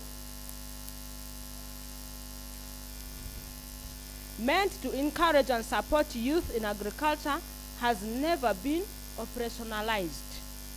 As a result, Agriculture is not seen as a profitable enterprise among the youth, and with the limited employment alternatives in rural areas, many move to urban areas. Youth have limited knowledge and skills on the changing trends in agriculture. There is a need to increase youth capacity, as many do not have the required knowledge or skills to take advantage of the potential of agriculture. That is the challenges that the youths of West Nile are facing. Unless someone takes that will be in a position to get income through agriculture, I request the August House that is full of youth to discuss and then present their views for further engagement of the Parliament of Uganda to take note of this. Thank you. Thank you so much, our honorable member. That was very elaborate and clear. Agriculture, one of the biggest concerns of our sub-region. As we do know that agriculture is the backbone of this country. This is something we boastfully always say. But how many young people try to engage themselves in agriculture? And if they engage, do they have the rightful knowledge? If you look at the young population, we are around 78%. And of this 78%, 80% of these young people are in informal sector, meaning they have not attained the rightful education level. Therefore, the basic activity they can easily engage in is agriculture. Because look at our sub-region, the available resource that a young person can easily access is the inherited land from the ancestors or from the parents. Therefore, it's important that the concern of agriculture is keenly looked at. We must look at how best we can be able to empower the young people with the rightful knowledge, those who are in informal sector, the people who are always... Yes, it's allowed, Honorable.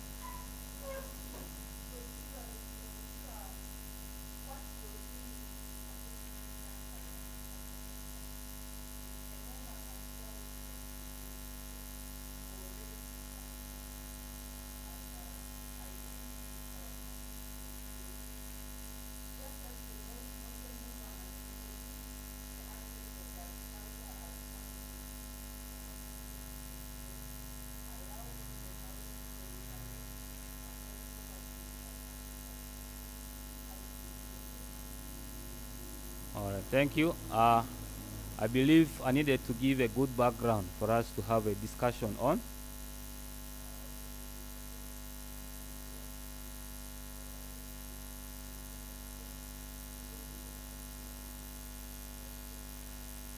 Yes, thank you. I was just trying to give a brief background for us to have a clear discussion on. If you looked at it as already a discussion, well and good, it can easily also influence what you are going to put in, isn't it? So let us not look at it as going to block your submission. So with all that, I declare the floor open for members to discuss. And please, as we are against time, each member is going to have 2 minutes of submission. And as I stated before, I encourage every member to participate. And our technical person has guided us. If you want to discuss this motion, please, you will show up by sign of putting up your hand. We shall pick you and you come and take the floor in front here so that the online people can be able to see and hear what you say. Thank you very much.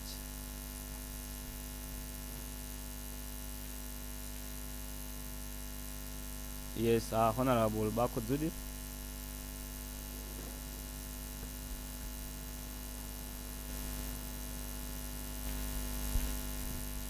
Thank you, the Right Honorable Speaker, for today's sitting. I would like to observe the protocol in the interest of time. I arise here on the matter that is already on table of agriculture. I want to concur with the statistics that has been given by my sister from Madiokolo, and I want to say that it is true West Nile has a vast land to provide employability to the young people of this region, even across, because as a region, we are strategically located in two international market links. That is the Democratic Republic of Congo and the South Sudan, where our produce can go to.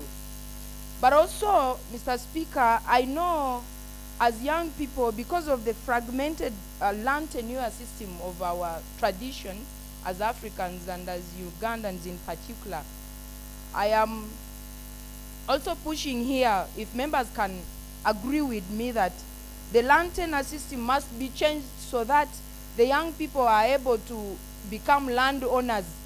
Because in our region, what belongs to me is what I purchase. Even as a woman, even if I am the one who has purchased, when I die, if I have a child, this child cannot inherit this land. As we think about commercializing agriculture as one of the areas where we can employ ourselves in this region as young people, I pray that when the tenure system allows us to own land, thank you, the tenure system should allow the young people to own land. And secondly, West Nile is one of the marginalized regions that needs an immediate action by the national parliament in as far as connectedness to the national grid to electricity is concerned, if we want to impress agriculture. Why do I say this? Honorable members, you are aware that you're producing tomatoes and you want to add value to your tomatoes so that you can export it to the international market. With the lack of electricity in the region, that cannot enable us to put value to our tomatoes. We will sing the song and remain where we are. I therefore today bring to the attention, Right Honorable Speaker, that if we want to impress agriculture, as young people, we want West Nile region to be connected to electricity so that we can own small industries that can be able to produce products that can be able to compete at a national level. I beg to submit.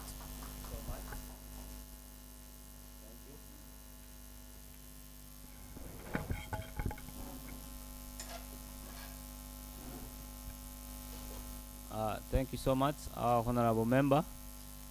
Yeah, I understand there's a lot to exhaust, but let us also give time for others to say something too. Yes, Honorable Adima Dennis, you're most welcome. Come and take the floor.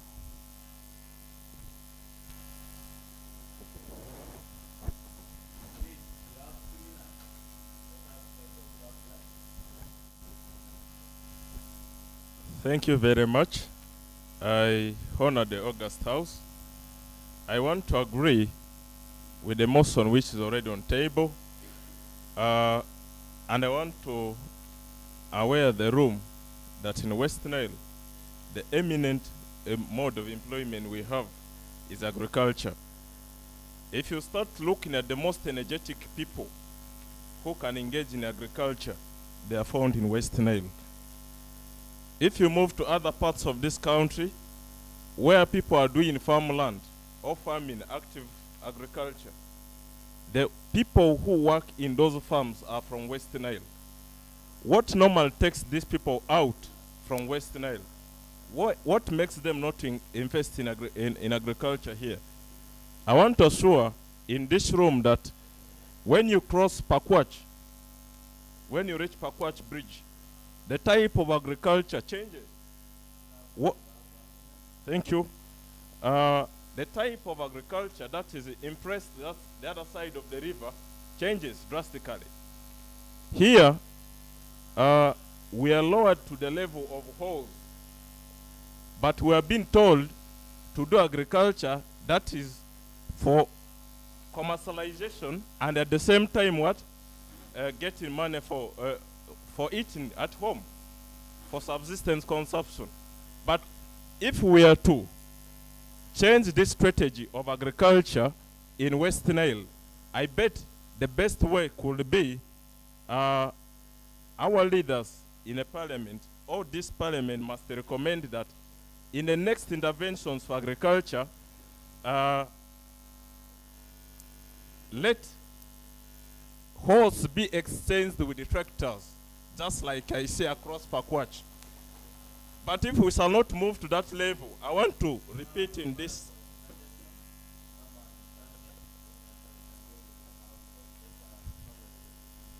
Thank you. I want to say that if we don't move from hoes to tractors, we are just going to sing agriculture in this parliament.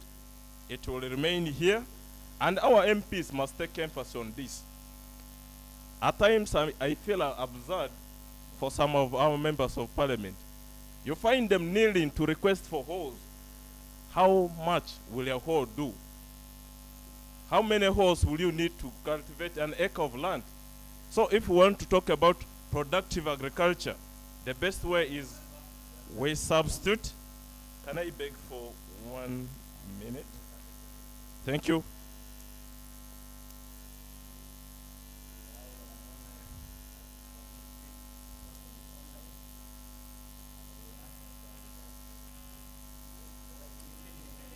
Thank you. Basically, that's what I wanted to sift. If we want to gain in agriculture, let us move away from hoes. Let our people who are advocating on the floor of parliament start requesting for tractors. Just like I always say, we shall stop the masses of West Nilers going to do kinds of work in Biale, in the rest of Masindi, the rest of this world, of Uganda. We also need tractors here that can be used in the vast land that was already described in the motion earlier on. With these very many few words, I beg to submit. Thank you. Thank you so much. Before we pick another physical honorable member, we have an online submission. I don't know if it is informal or writing or the person wants to talk. Eh? Okay, I think you can okay it so that we hear from our honorable member who is online. Will the volume allow us to all hear? Okay.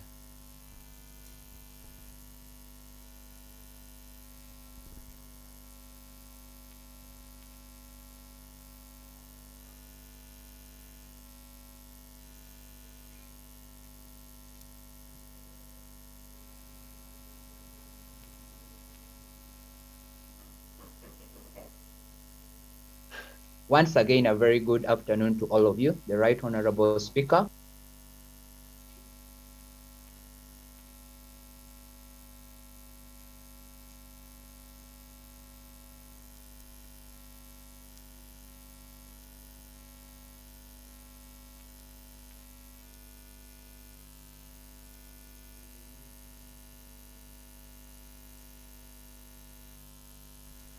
Yeah, I beg that our honorable members let us be patient, those here and outside, as we try to see.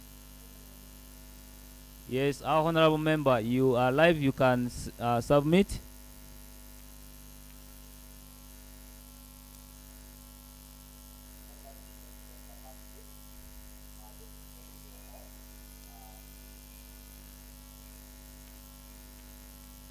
Currently, on the motion,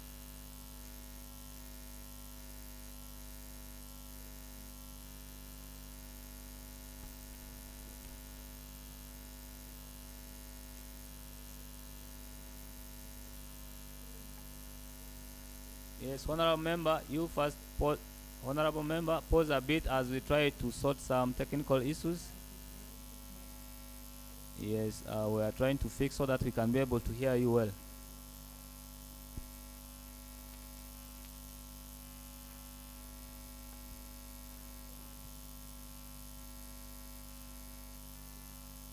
So, honorable member, the system has been fixed. You can say us your view. Yes, honorable member, honorable Negri, are you still there?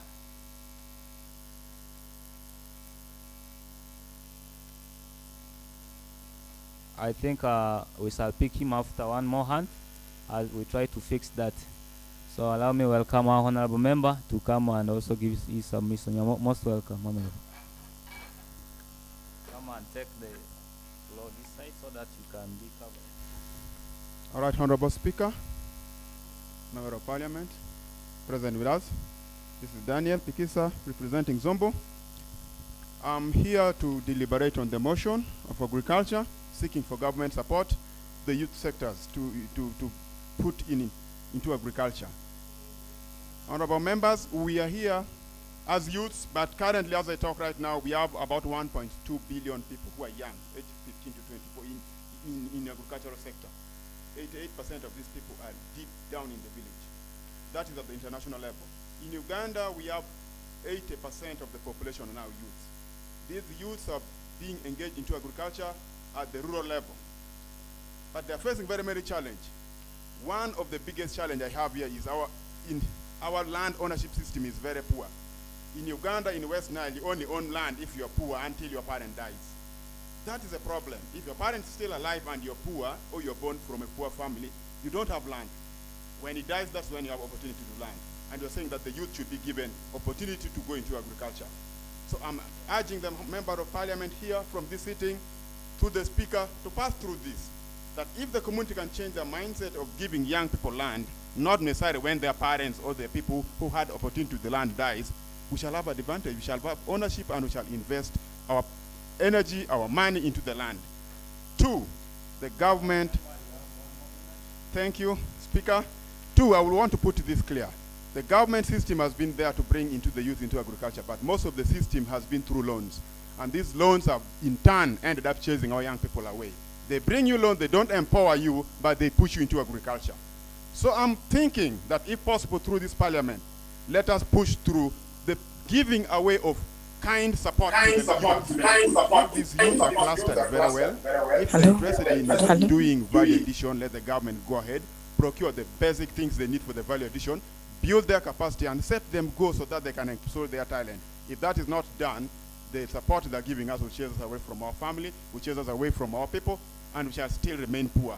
We understand we have the potential, we have the energy, some of us have the skill, but not all of us. Once we're able to be skilled, given the basic startup kind material plus some little cash, I believe we shall be good to go, and we shall not be singing about this agriculture. Thank you, Honorable Speaker and Member of Parliament. I beg to stop this with my submission. Thank you. Thank you so much, our Honorable Member, for the submission. Is our Honorable Online ready? Honorable Member, can you hear us? Yes, I'm getting it clear. Okay. Now you make your submission. We can hear you. Thank you so much.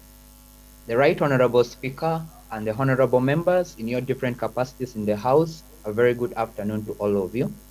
On the motion that has already been moved, I beg to submit the following, that food is an aid, it is an economic instrument in the service of a political goal. Now, when food is a problem or it's a crisis, you always see that the government is always on pension.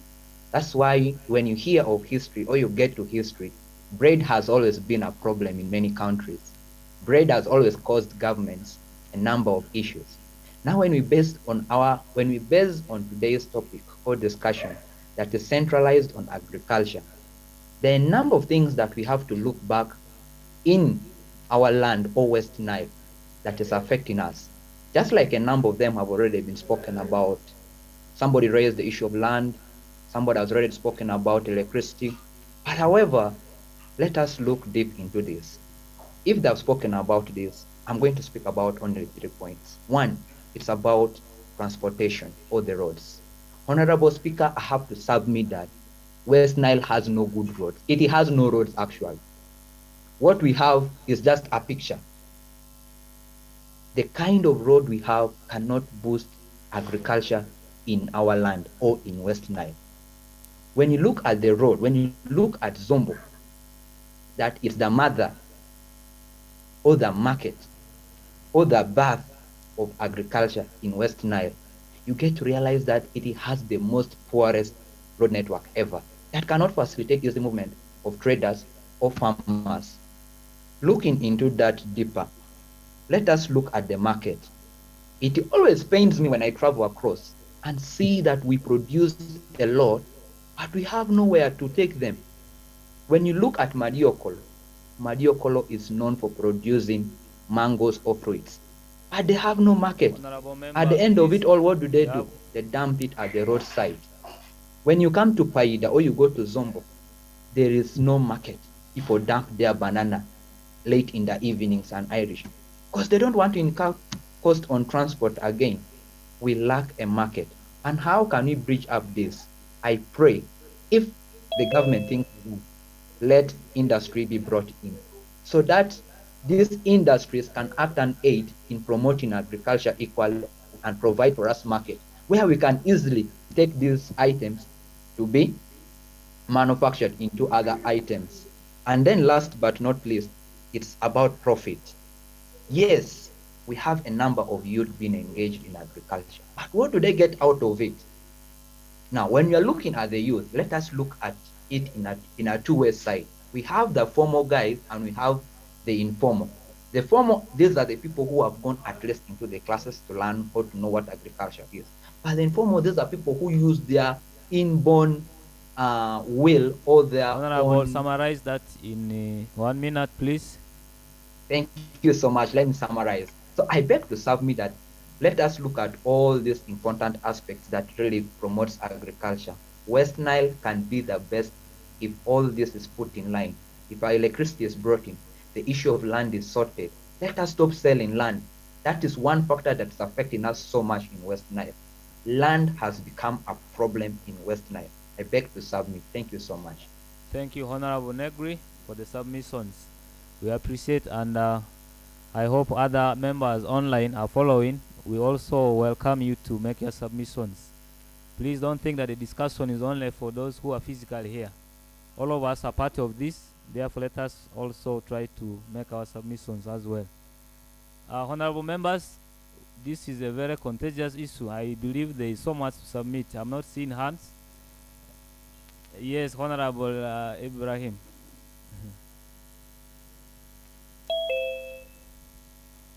You have 2 minutes. Try to see how best you can be able to bring out the best in those minutes. Yeah, thank you, Right Honorable Speaker. Urging government to support youth engagement in agriculture is a prudent idea. Ugandan history is very, very clear. Uganda actually runs an agrarian economy right from the time of colonialists. In 1962, the independence government inherited an agrarian economy where they would allocate the whole national budget to 3 main sectors. And the first in the list used to be the agriculture. The reason was to fight hunger. Secondly, health, to fight disease. And then third, education, to fight ignorance. Until 1990s was when my district, Yumbe, then became the food basket of West Nile. Now the question is, what has happened to the people? Why has agriculture failed in Yumbe? Why am I seeing the young people in Yumbe, the ringers languishing now, hustling around in urban centers? To me, the problem is not lack of infrastructure, not lack of market linkages. I believe in natural factors. The seasons have changed. There has been long spell out of drought. The rain cycle was changed. People used to have seasons. This season is for simsimo. This is for cassava. This is for elikabo. They would mention them. But what has happened? So people lost interest in agriculture. So now my prayer is, I would request the government to at least come up with some innovative strategies to improvise new methods in this digital world to see how those natural factors can be encountered. If those natural factors are not encountered, please, we shall be wasting time in agriculture. That's why our farmers have lost interest. Many have decided to leave the rural areas and come to urban areas. At least work here, you get some liquid cash, and you buy something, and then you go. So this issue that there are no market linkages, to me, is not true. The reason is very clear. South Sudan and my uncles in Congo, they have presented a large market for agricultural produce. They even go as far as identifying what you have produced. There is an extent of even negotiating with you, buying the unharvested potato. They even employ you to harvest it for themselves. They have their own transports. Which transport are we talking about? They pay you to harvest it, and they transport it, and they also employ you again. So where is the lack of market leakage? Where is the challenge of infrastructure? The problem is natural causes. We have no resources to put in place irrigation schemes. That's the reason why we have run away from agriculture. So let government come up with strategies, new strategies, to see how we can enroll back and practice agriculture. Thank you very much. Thank you so much, Honorable Ibrahim. You have aired yourself in a very emotional way.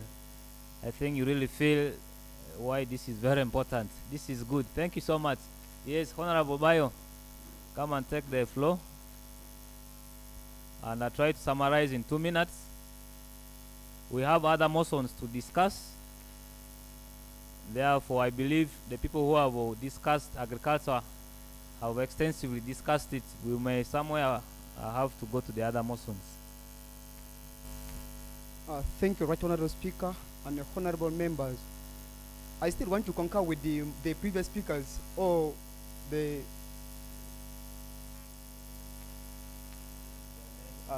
thank you. I'm called Honorable Bayo Francis, just within Arua City.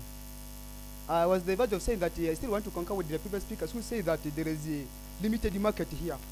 If there is a market in the region, why is that the things continue to get rotten in the city here? Why are there no buyers who goes to these farms to buy these things that people still continue to dump these food items that we produce in the region if there is a market? Still, we are still struggling to find these markets where we can still sell our products. We have been complaining. Recently, I went with my people from OPM. You buy the food items that you want to deliver to these refugees within West Nile so that provides market for the young people, so that agriculture is embraced. I went with the complaint to the office of the RCC. Where is the market for the young people? There is shortage of market for the young people. And there is also lack of fund for our young people. You know, for us young people, we are poor until we are poor. Commercialized agriculture needs fund. Now that we do not have the fund that we can use to embrace agriculture, how shall we embrace agriculture to that extent of commercializing it? We have shortage of fund. Now the other thing is also inadequate extension government services. You know, these extension workers we have in our areas, in our offices, especially the CDOs and the production officers, they can't go to these farmers to inspire them on the current technology that they're supposed to use so as to add the value.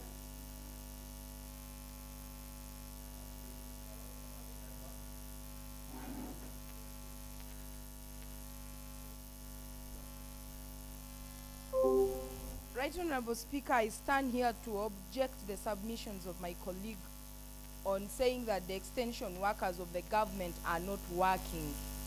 I want to bear witness for him that how available are we as young people when these extension officers are there in our villages? Because, Mr. Speaker, if we want to influence the government to have a system that accommodates every young person, we as the young people should be available at the time when these civil servants are going to us. So it is incumbent upon him as a leader of the young people, how available are his people, his constituency, whenever these technical officers go there. I pray that as we pin the government for the few faults that has not been corrected as gaps, we should also check our areas as young people to ensure that our availability is always on time, so that we grab the opportunities that come from the government system, so that we can be able to penetrate and influence decision making on the side of the young people. Thank you, I submit. Thank you, Honorable Member. I would also like to answer you. I'm speaking this out of experience. I have so many young farmers in my division, the division that I spearhead, that I lead. So many times I came to the extension workers. I try to talk to them to go to these farmers so that they get to know what these farmers are doing, and they give them the necessary knowledges and the skills that they're supposed to bring in so as to add value to the products that they have. None appeared, none even went to them, none visited them. Yet they're in these respective offices because of these people. They're supposed to be supportive to them. Why are they in these offices if they're not rendering the services needed from them by these young people? I beg to rest my case. Thank you. Thank you so much, Honorable Member. I love the direction our discussion is taking. We need to be so engaging. If you have point of objection, you must come and object with clear alternatives. Therefore, I encourage that this is the kind of discussion we want so that we can be able to come up with clear resolutions. Thank you so much for that. Maybe before I take you, Honorable Joshua, we have Honorable Member online who will wish to make a submission. Honorable Member, you are most welcome to make your submission. I'm not accessing the names. Hello. Yes, Honorable David Y. You can make your submission. We shall come to the other. Thank you, Honorable Speaker and the House. I am Y. David. I am the team leader and executive director of Light for Disability Transformation, a community-based organization registered in Koboko. I want to first congratulate you upon your victory. Really, so far, your leadership is so impressive, and I think I see that I see a success in your leadership and the teams also in the House. Now, one thing that I want to bring to your attention is that I think the business in the House is not inclusive enough. I would wish you take this as point of correction and reference for the future. I tried to link and invite one of my deaf beneficiary who is a youth, but is failing to catch up with the discussion because the views, all the discussions and the arrangement is not inclusive and is not allowing him to participate in this important discussion. Please, members, as we are planning to transform and empower the young people, let us be inclusive in our programming and in the nature of our discussions as well. Now, secondly, allow me also bring to some 2-3 issues about agriculture. You realize in agriculture mainly we have production, we have issues of supply chain and marketing. To me, at this point in time, I would like to challenge the honorable members to look at how well positioned are the youth. When we talk about land, it's more touching the issue of production. What about the supply chain itself? What about marketing? So we are in the digital era where, at least if I may say, in my little understanding and assessment, at least more than 15% of the young people, at least in West Nile, do have access to smartphones. So there is a kind of need to organize various trainings that should enable the young people to tap the various opportunities that comes along these 3 areas of production, supply chain, and market. There could be like a training, online training on how to do marketing. It seems for me, I may not be good at farming, but I may have good skills in business of linking people, businesses, so there's a lot that we can tap from there. Now, another thing here is, for sure, we have quite a number of businesses that are coming as a result of the integration. Honorable Look Member, at the East Africa. You have Yes. 1 more minute, please summarize in the minute. Thank you. Yeah, thank you very much. In nutshell, what I would like to say is, as the Parliament of the Young People, let us research and try to see how best we can position ourselves in the 3 factors of the production, the supply chain, and the marketing in agriculture. I think that one would be a plus for us if we can be able to generate enough information that can help us tap those kind of opportunities around there. Otherwise, I'm very grateful. Thank you very much for the opportunity. Yes, thank you so much, Honorable Member. About the scope of our number, I believe progressively we shall be able to expound on the number based on the available resource at hand so that many young people can be inclusive. Next time it will be better. Thank you so much, and we are grateful for your submission. Yes, we have Honorable Ayebale. Honorable Ayebale, can you get us?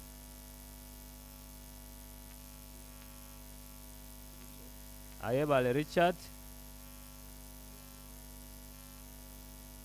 Honorable. Yes, I'm getting you.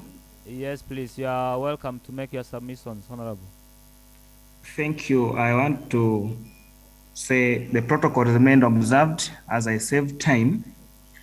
A lot have been said by people concerning agriculture in our region. However, I'll beg to submit that there are basically one major factor that we may need to fight. That is the mindset of the youth concerning agriculture. Most people, as currently, have taken agriculture as a by the way issue, of which it has really lowered down a lot. People have talked about land, marketing. I think the major issue is to first educate the youth. We change the mindset of these youth towards agriculture. We give them the positivity of agriculture in this very region, and we shall see changes. Secondly, I think the next factor that has really lowered down the interest is the prices of these commodities that we produce. Look at commodities like cotton. West Nile is known for production of cotton. Look at coffee in Zombo. Look at tobacco in Arua. We are nowhere to see these things. These things are not being seen. Why? It is because of the low prices. Because the only fund, the market are very few, it is only one maybe organization, and the prices are fixed. So it gives us a view that at least something has to be done on the pricing of these items. I may beg to stop here. Thank you. Thank you so much, Honorable Richard, for your submission. Please keep in touch.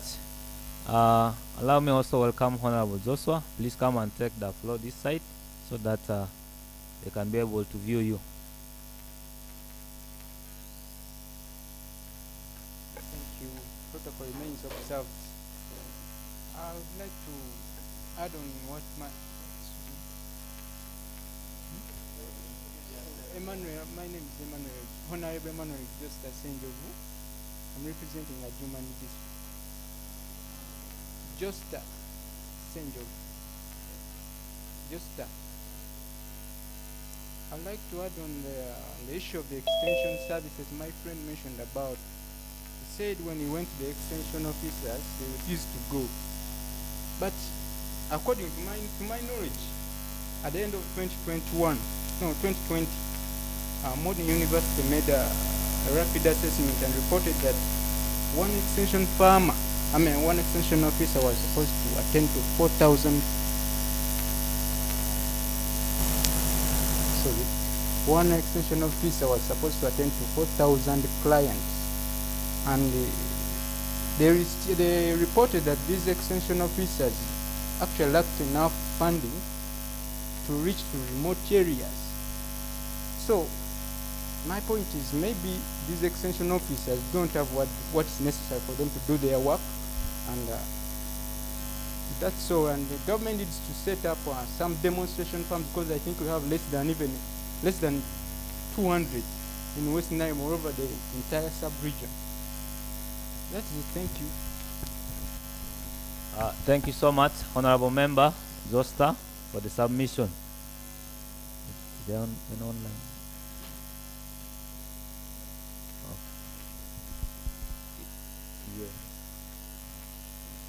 Honorable members, we have a submission from our clerk.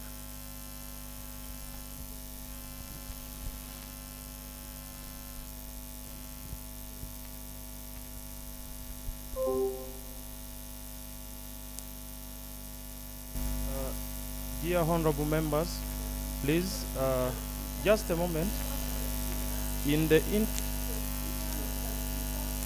Please, Teddy. I am not giving a submission. I'm trying to guide us on time management.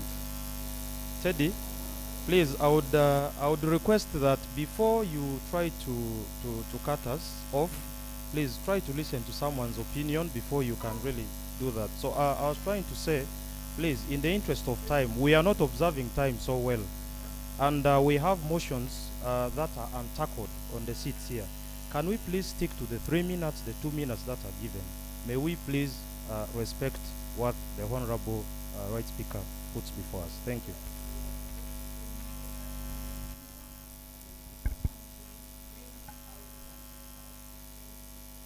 Please, next time when you want to say something, try to seek for procedure also first. Yes, thank you so much, Honorable, for guiding us. We are picking one last hand on the motion of agriculture. We need to move to the next. Yes, Honorable, you are most welcome.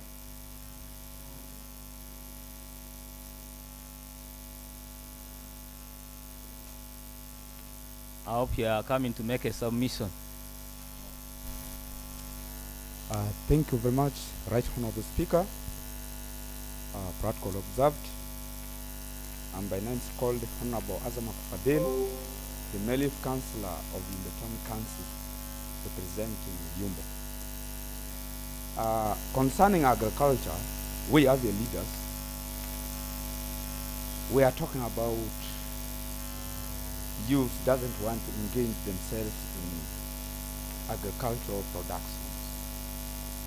But among us, mine is question to Ash, among us, who has a farm? We as the leaders, we must be exemplary for the rest. If we don't organize ourselves, automatically we cannot even change the livelihood of our fellow youths. So therefore, I'm requesting all of us to also engage in agricultural productions. So, thank you. I beg to stop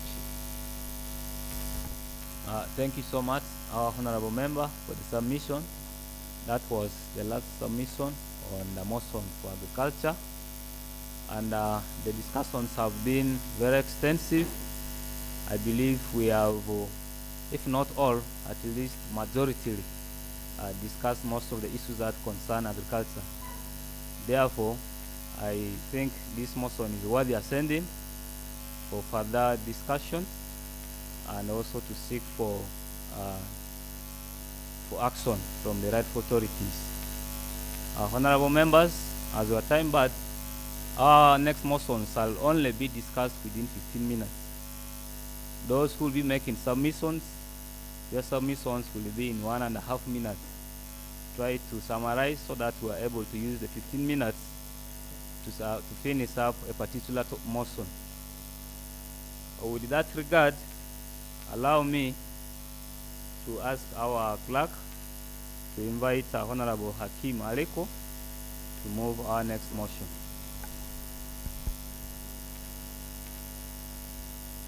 Anything that someone wants to make?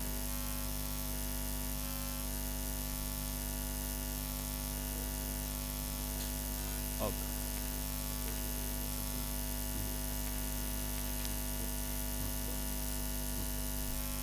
Okay, thank you so much. Yeah. So, as I said before, we need to ascend this motion. Therefore, I will ask that the members who are physically present vote for us to ascend this motion and we close it before we move to the next. Because online will take for us time.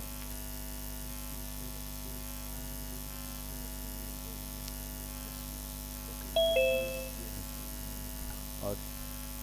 For purposes of saving time, we will just say those who are in favor, say yes.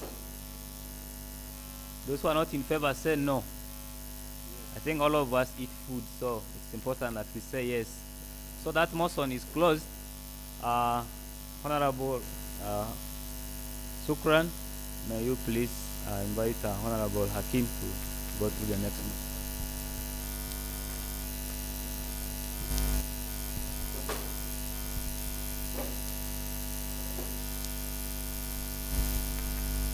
Thank you very much. In the interest of time, may I officially welcome Honorable Aliku Hakim to take on the second motion. You're most welcome.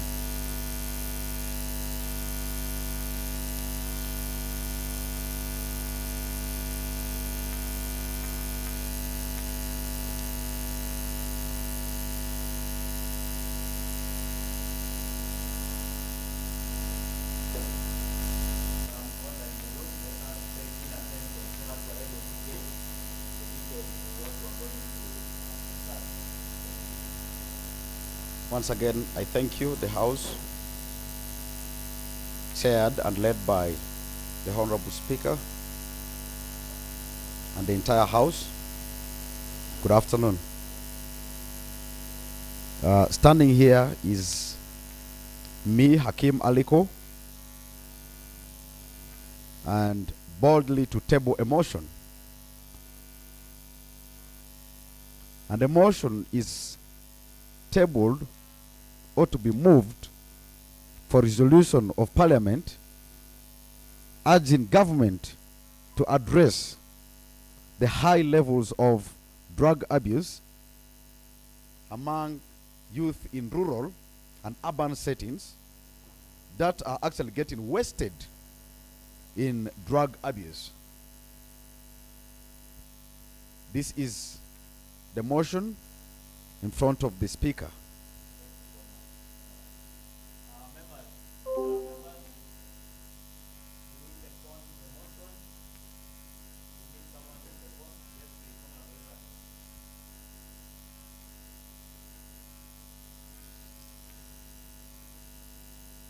Right Honorable Speaker, given the urgent nature of this motion, I hereby second the motion.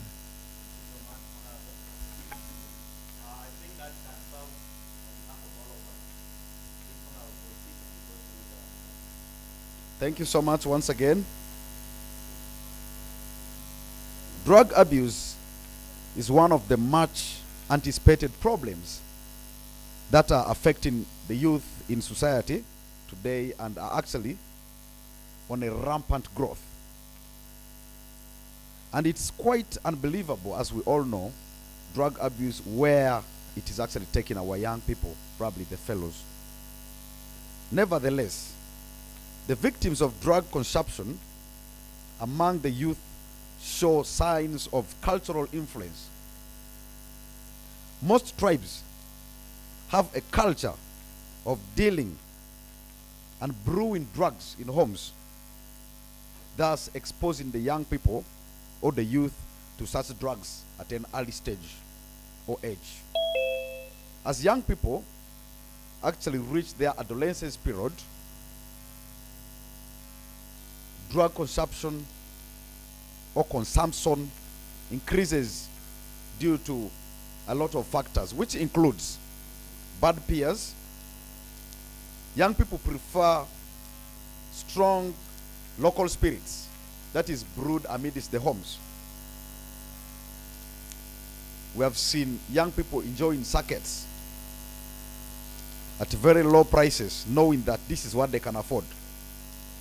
And other drugs, or three drugs like the cannabis, we talk about tobacco, and what commonly is being termed as miraa in our homes, mairungi, and other medically prescribed drugs, by the way. Other causes of these issues or drug abuse include high illiteracy levels, then high degree of unemployment, extreme poverty amongst the youth, peer groups, and you'll mention others. Consequently, the young generation and the youth have ended up spoiled, imprisoned, raped, homeless, jobless. Early and forced marriages are becoming part of our society. Unwanted pregnancies. And it even got worse within the COVID period. Prostitution is becoming an issue. And others have actually died of the sexually transmitted diseases which they acquire or get infected with in the course of their time, as drug abuse becomes part of their life. Due to this problem, the future of Uganda is not only at the state of doubt, but is also terrible, or in a very total dilemma. Since the teenagers are looked at as the future leaders or the leaders of tomorrow, like many have said in the past. Matthias, I still oppose partly to that, thinking that the tomorrow we subsequently talk about is actually today. The solution to this problem is to look at the challenges of drug abuse among the youth in Uganda, which will at the end of the day be employed to control drug abuse among the teenagers. In general, I should say the young people. Now, how can the youth be meaningfully sensitized to understand the underlying dangers, as well as engaging government and other stakeholders or the concerned people to find remedies for drug abuse among the teenagers or the young people? I therefore thank you so much. I'm glad that it's been seconded and well tabled for more deliberations. Thank you. Thank you so much, Honorable Hakim Aleko. I think that has been very elaborate and clear. Very, very strong question underlining this. How can the youth be meaningfully sensitized to understand the underlying dangers, as well as engaging government and other stakeholders to find remedies for drug abuse among the youth? This has become a very big issue within our society. So I expect us to deliberate appropriately so that we can be able to curb this device. Honorable Ibrahim, I saw your hand up. Like I said before, our time is fast spent. You'll have 1.5 minutes. Thereafter, Honorable Bako Judith, you'll also come and make your submission. I've seen your hand up. Thank you. Thank you, Right Honorable Speaker. Honorable Speaker, this is an urgent issue. When you speak about young people, we actually speak about the future of an existing society. And this future here is at the verge of collapsing. We are not seeing anything tangible coming out from the interactions and the behavior of these young people. The level of the young people engagement in drug abuse has really increased. And the drugs have been mentioned. Just at my neighborhood, majority of the young people now have engaged in smoking, banging. Marungi is order of the day, honestly. So these young people who are eating marungi, they go sleep as late as past midnight. And they also wake up as late as midday. A neighbor has a child, even the child up to now hasn't known who the father is. Because the father goes home when the child already has slept. The father wakes up late when the child is playing at the neighborhood. Can you imagine this?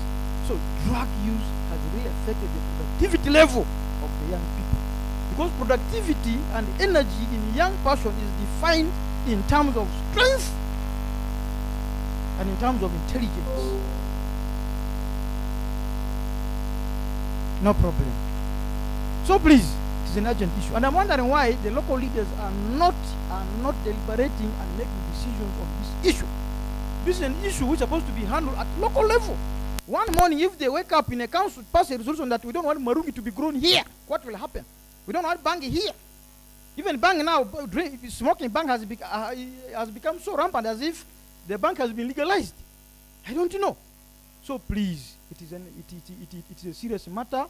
I am begging this Honorable House that stringent measures has to be taken to ensure that the level of consumption or drug abuse has to be curtailed in order to ensure the productivity level of our young people rise up, and so that we have a better Uganda tomorrow. Thank you so much, Honorable, for the submission. I've loved the submission. As we make our submission, let us see how we can answer the underlying question. How can the youth be engaged or sensitized? Then how the leaders can be engaged on how to curb this drug. Yes, Honorable Bako Judith, the floor is yours. Thereafter, Honorable Teddy. I've seen Honorable Bayo and Adema, but I will first now proceed to Honorable Rita.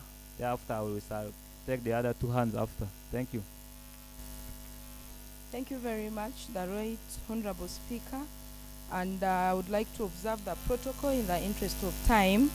I would like to thank the mover of this motion, because statistically, when you look at the number of young people committing suicide and the rampant deaths in our region now, it is as a result of abuse of drugs. But also I want to push because I believe there are some other young people in our region. I come from Maracha district, and one of the comparative advantage that I can proud myself about is we are the sole producer of Mairungi. And out of that, I can attest to this sitting that through you, Right Honorable Speaker, that I was educated by my mother through production of Mairungi. As we push, because we are looking at death vis-a-vis graduating out of Mairungi. What is the plan of the government in provision of alternative crop that can actually engage young people so that they come out of growing to Mairungi and also eating of this Mairungi? I want to push that the government should come in, step in, provide an alternative crop to do away with Mairungi so that the young people who are actively engaging in production of Mairungi have a crop that has a market linked to by the government, so that we can be able to address the Mairungi eaters that my brother was talking about. And two, there has to be a specific mental health budget allocated to deal with the young people's depression. Because of Mairungi eating and drinking alcohol and abusing other drugs, the young people are depressed. Probably when you engage with them, they are saying we are eating Mairungi because there are no jobs. So can we have jobs created by the government specifically targeting young people, because we're also tired as young people of seeing old people in the offices and not retiring? Can we have the young people on board, take up jobs that can engage them than making them to be engaged in Mairungi eating? Parents, Mr. Speaker, parents should step up their parental roles. By the time your son is seated by the roadside eating Mairungi, it means that you are parents, or you as a parent has failed. Can we take up our parental roles so that we can be able to address Mairungi eating? The local councils and the parliament should be able to have ordinances that can bar growth. Thank you, Speaker. Ordinances are local bylaws that can empower our local power bearers to do away with things like alcohol production and Mairungi. Probably we can have a tax deliberately to overtax the producers of alcohol and producers of Mairungi so that they shy away from producing. Most importantly, our young people are indulging themselves into circuit drinking. When you go to other regions, Mr. Speaker, for example, in Acholi sub-region, circuit alcohol has been barred from entering that region. How special is West Nile that it can still accommodate the circuit drinkers? For me, I am pushing through your office that we should have a deliberate ordinance from all the districts of this region to bar circuit coming in our region so that we do away with alcohol consumption, so that we can be able to address issues of death, defilement, rape, depression, and the escalated rate of teenage pregnancy is because the young boys are engaged in drug abuse and rape girls anyhow. Thank you very much, and I submit. Our honorable member is a politician, so he speaks a lot. But those are very brilliant points, and shall be considered so that we are able to cover this. Yes, Honorable Rita, please. Okay, Teddy, take the floor, and then after Rita, Dennis, you're also on the line, and then Natasha, you'll come after. Thank you so much. Thank you, Speaker, for giving me this chance once again. In the first place, I want to concur with the current Speaker of her points. Indeed, our parents are not doing enough in our homes and the villages, because the parents are not taking their responsibility as being a parent, as being a father, as being a mother, because they don't have that time to sit at home with these children. You find that a parent, in time of going home, this is a parent who is leaving home to go to the trading center. Now, at what time do you talk to your children? They don't have that time to talk to their children. These are the parents who sit together with these children. They're drinking together, they're smoking together, they're eating this Mairungi together on these roadsides. In fact, the government is doing enough, but the responsibility goes back to the parents in their homes. It goes back. It is us to go to our villages. And then the people who are the farmers who are producing these drugs, government doing its part, but not yet enough to regulate the laws. Why do I say this? Even if a district writes an ordinance and then presents to government, they take time. I give example, as Madokolo district, we wrote ordinance about charcoal burning. Madokolo is leading, let me say, in West Nile, producing charcoal. All over the country, the quality charcoal comes from Madokolo. But we wrote ordinance to be approved by State Attorney General. Up to now, it is not approved. So what will not take place? Even if the districts write, thank you, even if the district writes ordinances, my request to government is that let them take a quick approval of these ordinances that can be implemented in our villages, in our districts. There we shall be good to go. And then the issue of circuits, I thank the former district of Arua. They wrote ordinance about these alcohols. It reached a time children were in position to buy alcohol at 100, which was produced in the circuits. But I thank that the ordinance was approved. This time you cannot see a circuit alcohol in Arua district or in West Nile, per se Madiokolo. If others, it is there. But I haven't seen, only that, they put on small plastic bottles, which is still whereby children can still afford and then buy at price of 1,000. I was grateful one time I visited Gulu.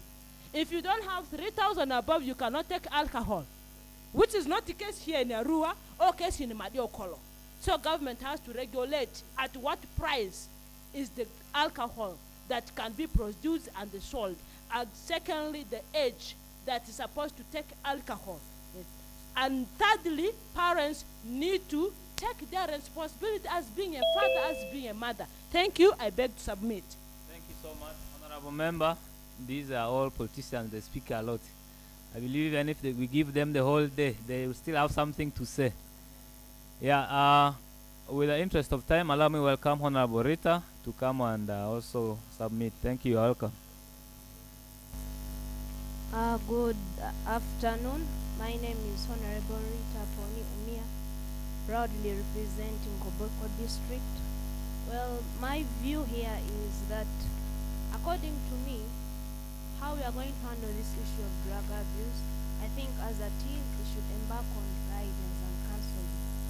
If we have the time and the resources, let us try reaching out to schools where we find at least the majority of their youth. You can't tell me church, or you can't tell me maybe sports places, but mainly schools.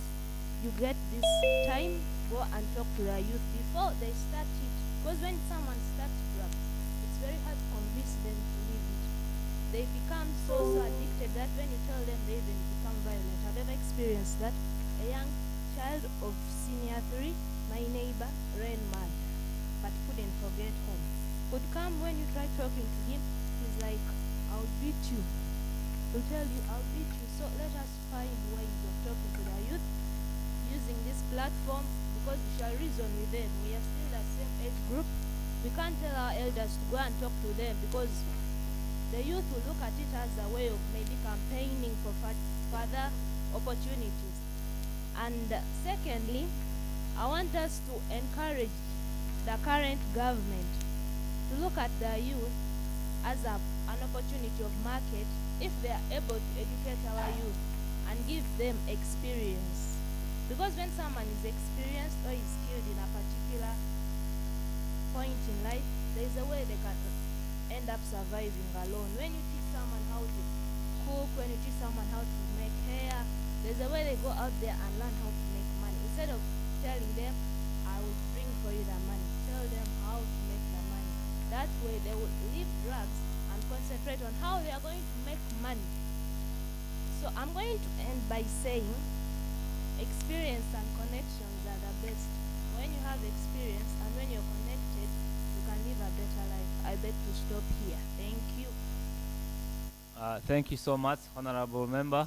You have made a very brilliant submission, especially on the issue of skilling the young people. This is very important. We have a hand of Honorable Lenya. Am I right? Then Moseka, and then Dennis, then there is Bio. We also have some honorable members online. Let us try to see how we can manage time so that all of us can have something to say. So strictly we're sticking to 1.5 minutes. Our honorable members online, I don't know how many they are. How many people have shown? There are 2. Okay. So I'm going to pick one there and then I come here. Then I'll go there. So honorable member online, Honorable Ongom Negri. Honorable Ongom, can you get me? What of Honorable Asime Anten? Can you get me?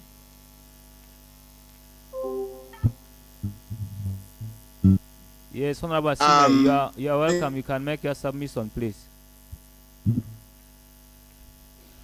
Yes,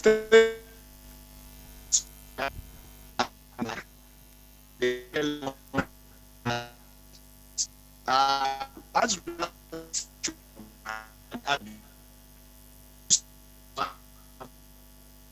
the poor, the youth, the age, for example. Yes, Honorable Member, we have challenge with your network. We are not getting you clearly. Honorable Member. I think let us keep taking on the hands here as you try to rectify that. So let me begin with Honorable. Then since you made the submission before, I will come to you after. So you're most welcome. Let us have order in the room and be attentive. Thank you.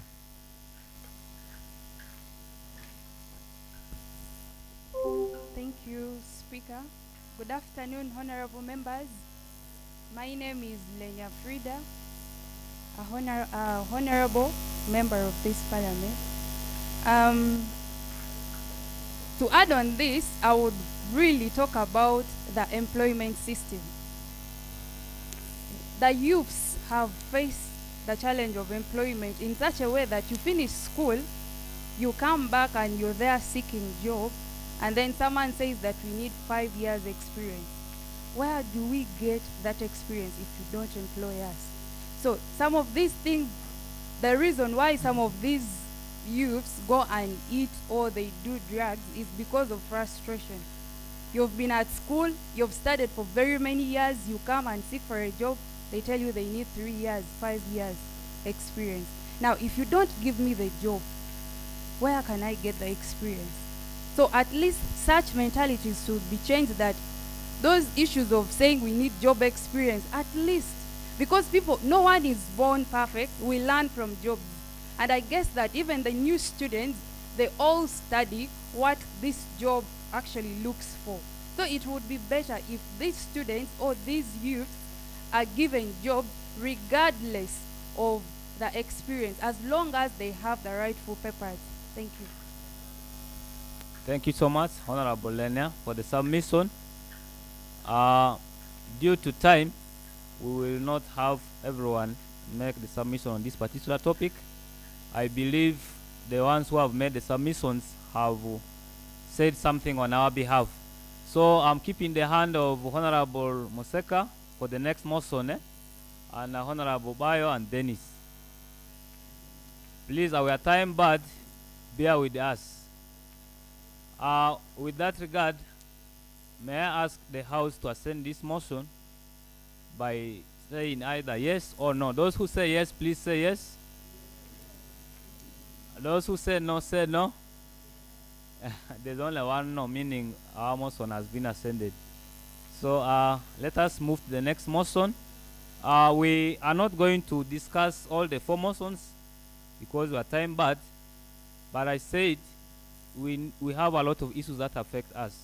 So we'll try to push as much as we can to have more of these sittings so that we can be able to discuss other topics.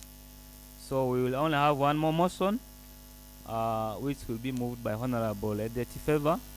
I therefore ask the clerk to ask him to come on board. Thank you. Gender balance. We had the Honorable Teddy who moved the motion, I think.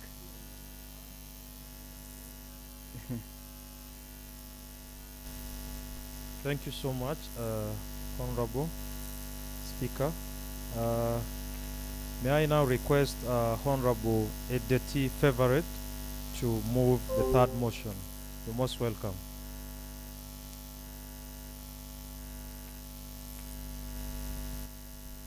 Thank you, Right Honorable Speaker, the Sergeant at Arms, our clerks, and the gallant honorable members of this Parliament. I want to thank you so much that we are here to deliberate on issues that affect our young people. I've come here to move a motion. My name is, I'm called a Edeti Favorite. Motion for resolution of Parliament urging government to engage youth in cities. This is the motion I've come to move. Thank you so much, Honorable Member, for moving that nice motion. Honorable colleagues, I'm requesting someone to come and second this. Yes, Honorable Bako.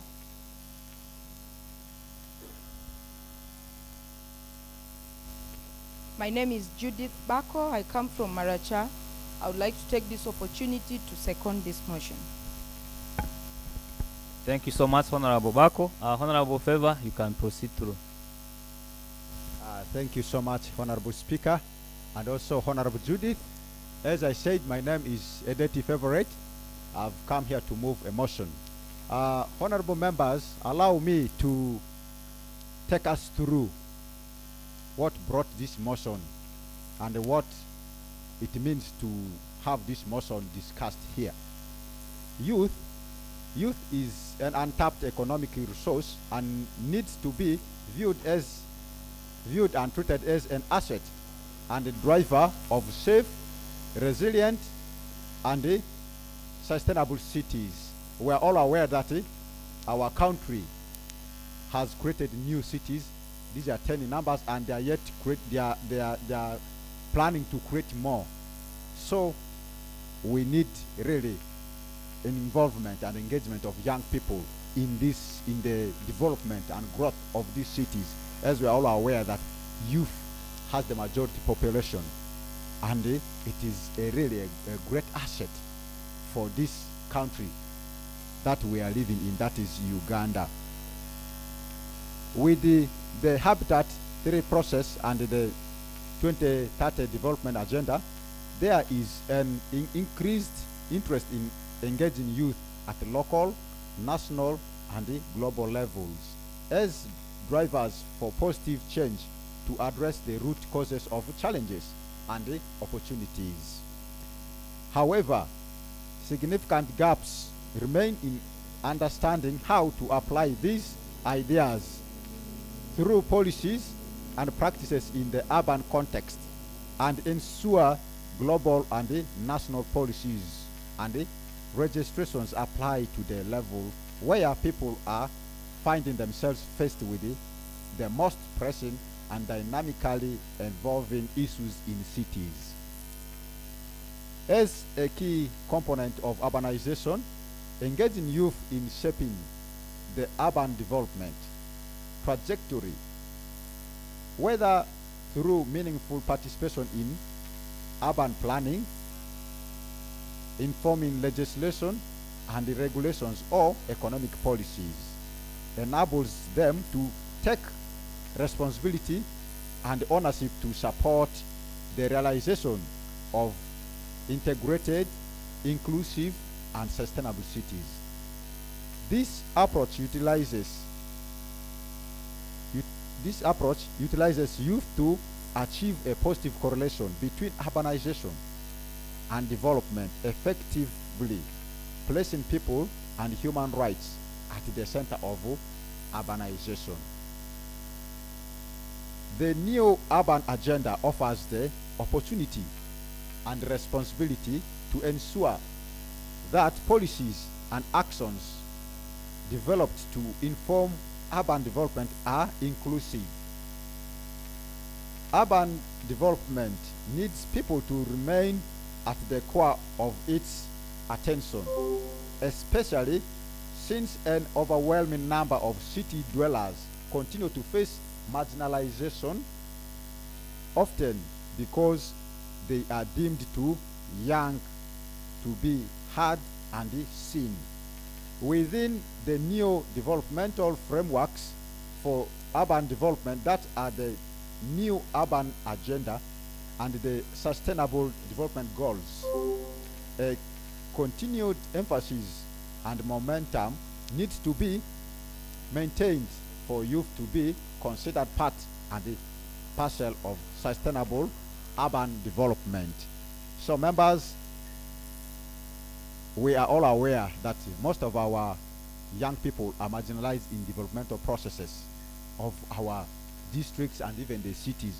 However, these cities, us having more new cities coming up, we need proper engagement of these young people in the policy formation aspects, in every aspects of development, whether environment, whether in every sector of development, in education, all aspects. And the cities, you were all aware, it attracts a lot of young people. So we need these young people engaged fully in developing these cities. Here, Honorable Speaker, I beg to move this motion. Thank you so much, Honorable Favor, for the nice motion. The idea for declare the floor open for discussions. I'm interested in picking people who have not made submissions ever since we started. So please, if you have something, you are highly welcome. Anyone who has not made a submission before will be considered a priority. They are not showing up. So, Honorable Dennis, we have only 10 minutes for this motion. Please stick to that minute I'm going to give you, 1.5. Stick to that. Then Honorable Museka, stick to 1.5 minutes if you are going to make a submission. Honorable Bayo and Honorable Ibrahim, and then Honorable Bako Zudi. Please stick to that time so that everyone can be able to submit. If we have online people, when they will show up, we shall also encourage them to make their submissions. Please, without wastage of time, Honorable Dennis, take the floor. You have no submission on this? Then Honorable Museka, you can be getting ready, and Honorable Bayo, also keep getting ready. Honorable Ibrahim, okay. Wako Judith always has something to say. Let her breathe you. Thank you very much, the Right Honorable Speaker. I arose here earlier on to second that motion because I didn't want my brother to actually feel bad. If I was given more privilege to ask him, engaging youth in doing what? But most importantly, because I am an advocate of the young people, city young persons can never live well in a village or in a rural settings. To me, I know the parish development model, that is the hot cake at hand, maybe may not work well among the young people because every category of human being is entailed in that project. I specifically want to push that the government must have a deliberate action, especially targeting the young, idle young people in the cities by forming circles where these young people should be able to borrow at no interest and engage in productive activities like having local industries for making shoes, because in a city settings such as Arua city, it is a must that everybody must put on a shoe, unless if you're not. If the young people can be given money where they can be able to engage in producing shoes, probably for sale within and out, since we are near DRC and South Sudan, they can be able to employ themselves. I beg to submit. Observing time. Honorable Dennis, you are most welcome. The floor is yours. Honorable Museka, you can keep getting ready.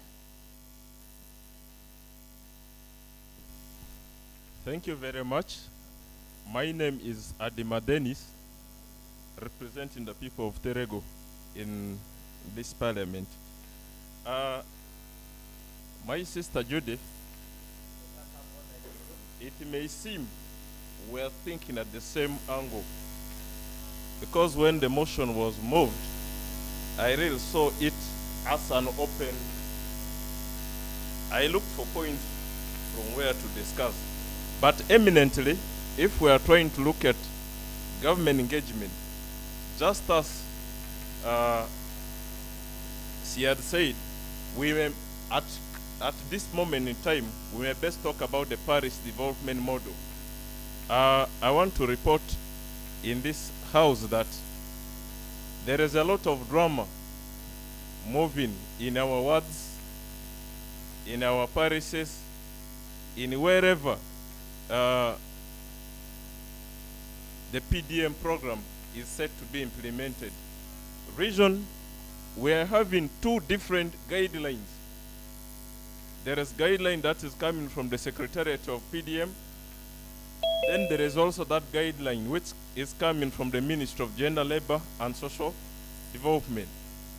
Of which, if you look at these two guidelines, the guideline that has some concept of the youth, talking about the youth, is the one that is coming from the Ministry of Gender, Labor and Social Development. At the start of this program, there was an initiative that youth, in particular, be allocated a percentage that must be catering for their docket only. But if you look today, I went to my ward to be engaged in a group, but I was told openly that there is no 30% for the youth. Now, if we are looking at youth inclusion, if we are trying to say we want to end the rampant drug abuse outside there, which is resulting as a result of the idle youth, how can we authentically look at this? Thank you, thank you.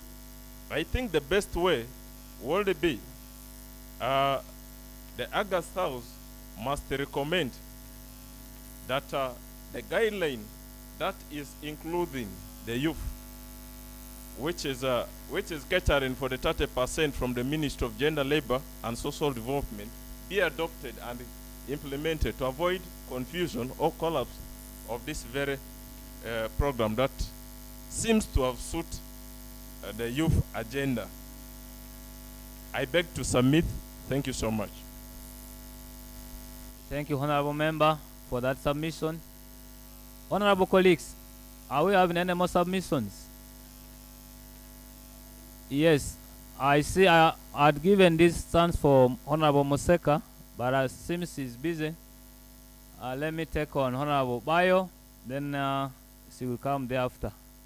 Honorable Bayo, please stick to 1.5. Do we have any honorable members online?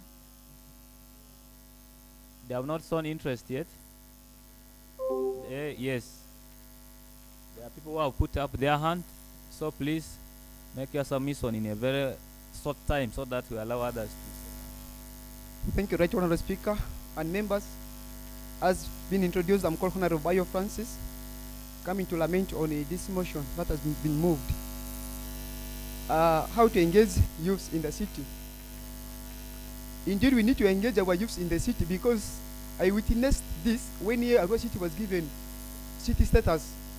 When they came for consultation, the youths were not involved in the consultation.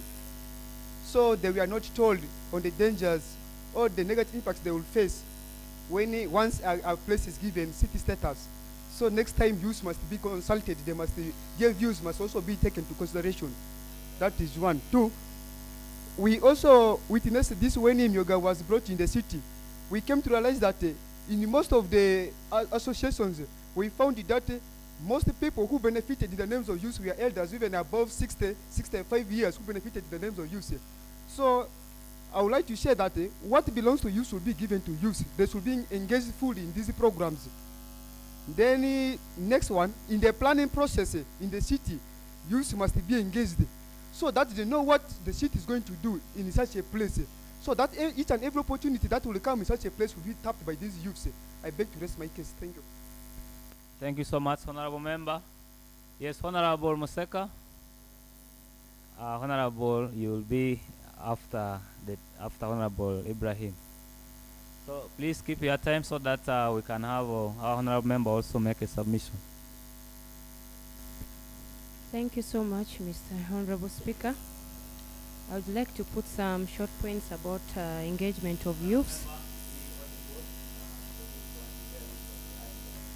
Okay, like for the cities, they need to give opportunity for our youths. Like when investor comes here to invest, at least 70% of the youths must be picked from our city.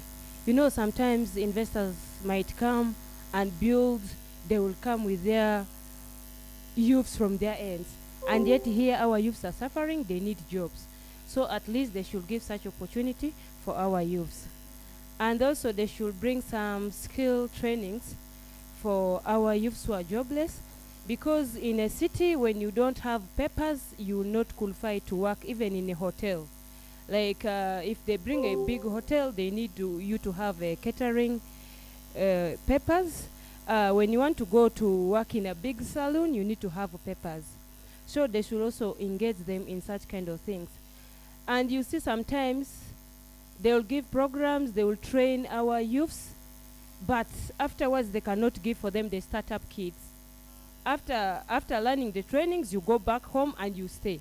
So these are the things which is really so hard for our youths.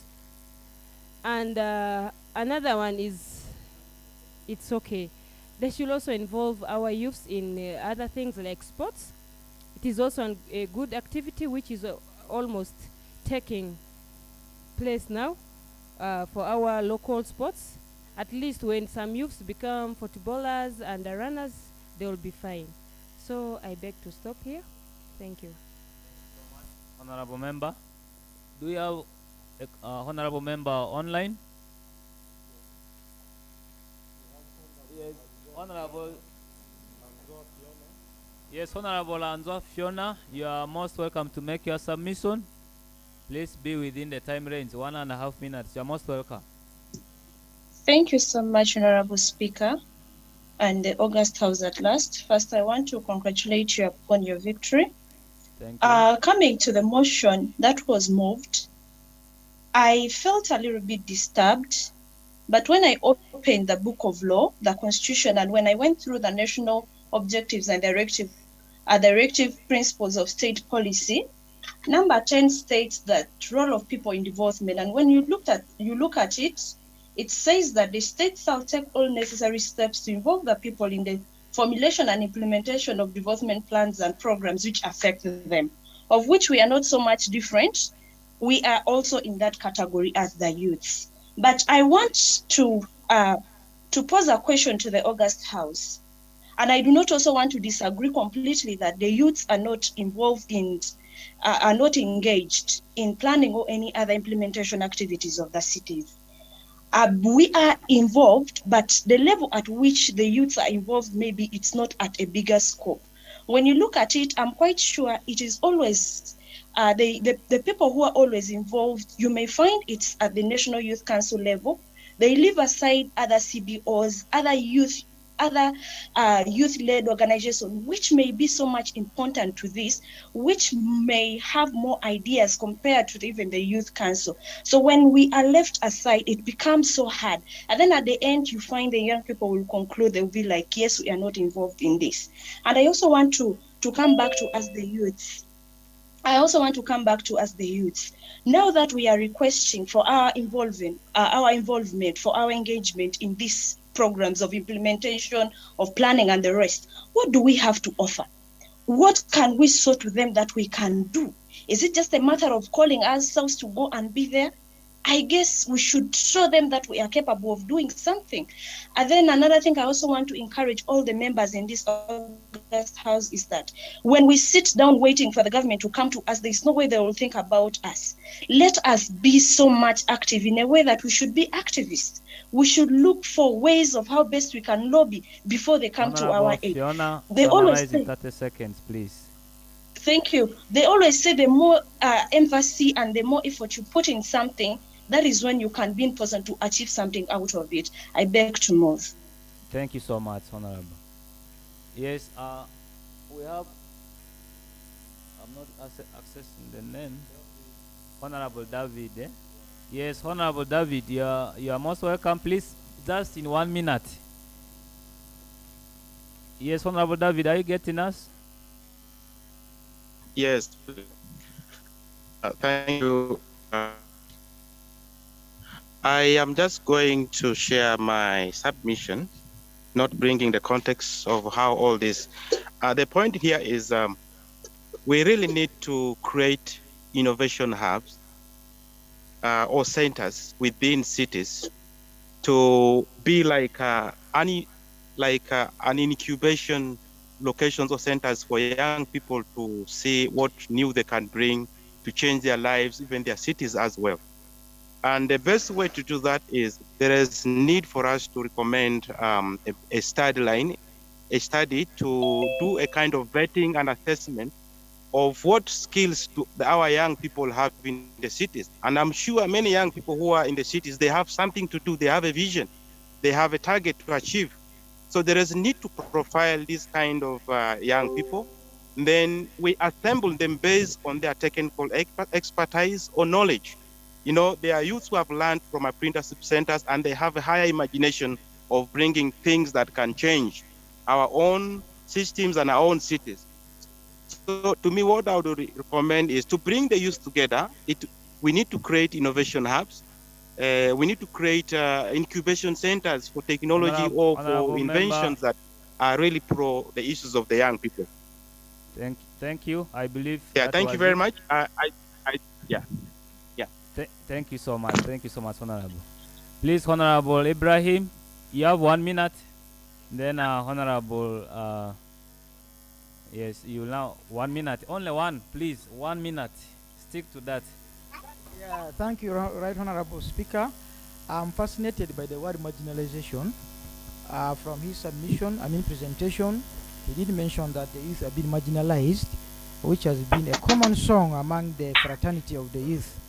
Honorable Speaker, to me, marginalization takes two dimensions. One is, yes, the legal frameworks provided a few slots for the youth representation based on the fact that the youth are actually underrepresented in the national parliament.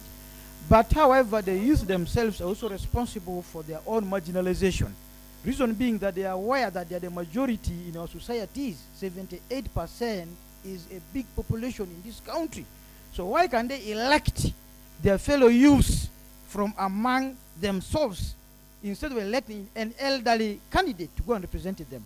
So the youth therefore should be engaged on this issue, letting them understand that the decisions of resolving youth issues are taken in councils, in the national parliament, at whatever level of governance. Therefore, they should understand that being majority is not by default. There is an advantage there. From today, henceforth, the youth must be engaged and they must be educated on the importance of electing a fellow youth from within the spectrum of the youth population. Thank you. Thank you so much, Honorable Ibrahim. And then lastly, Honorable, please, you're most welcome. You introduce yourself and you make your submission. Stick to 1 minute, please. Thank you, Honorable Speaker. Objecting from my colleague who have just come, we are 78% youth, but not all of us are eligible to elections. Youth, not others are children, but we are categorized as youth, so not necessarily all of us do election. So might find the percent of election is even minimal. Maybe that is a correction, but that should be clear. Two, we are talking about youth marginalization. On paper, we are 78% youth. In employment, it is contrary. Right now, as I talk, Ugandan parliament has only 30% youth, 78% adults, which means our influence is just vocal. We are very many on paper, but in practice, we are very few. What do we do if that is the point out? One, I would say, as youth, let's not make ourselves relevant. Nothing is there for us without us. Make yourself relevant. There's nothing like we must be involved. If you can't make yourself available, they will never involve you. They will never think for you when they are not supposed to think for you. So let us make ourselves relevant. If you hear there's any program that needs the youth, go there for it. Don't wait to be invited. That's what they told us in Zombo. They said, if you cannot come for it, we're not ready to follow you. So let us make ourselves available. Then two, thank you, Honorable. Two, what is the capacity of the youth we are advocating for? In the cities, we want them to be included. What is their capacity to cope up or to tap onto the opportunities coming? My friend was saying that all the investors coming to the cities should take 70% of the youth. What is their capacity to be absorbed? Are they worth the absorption? If they're not, let us get back to the drawing board as youth representative, the youth-led organization. Let us draw back and see strategies that can empower the people who are leading before we present them for consideration. Otherwise, we shall present poor quality people, including us. However much we talk, we may not be absorbed. So my key points, one is make ourselves available and push for our interests and advocate for it so that they consider us.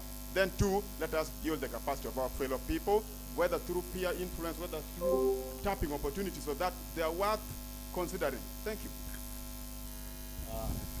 Thank you so much. We are time bad. We have one more online person. Our honorable members online, I beg to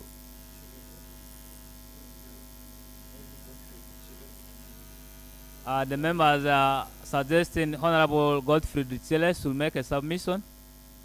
Honorable, please, I'm begging of you, stick to 30 seconds. Just do your best and summarize your point. I believe most of the points have been made by honorable colleagues. Please, you're welcome. Honorable Duchile, are you getting us?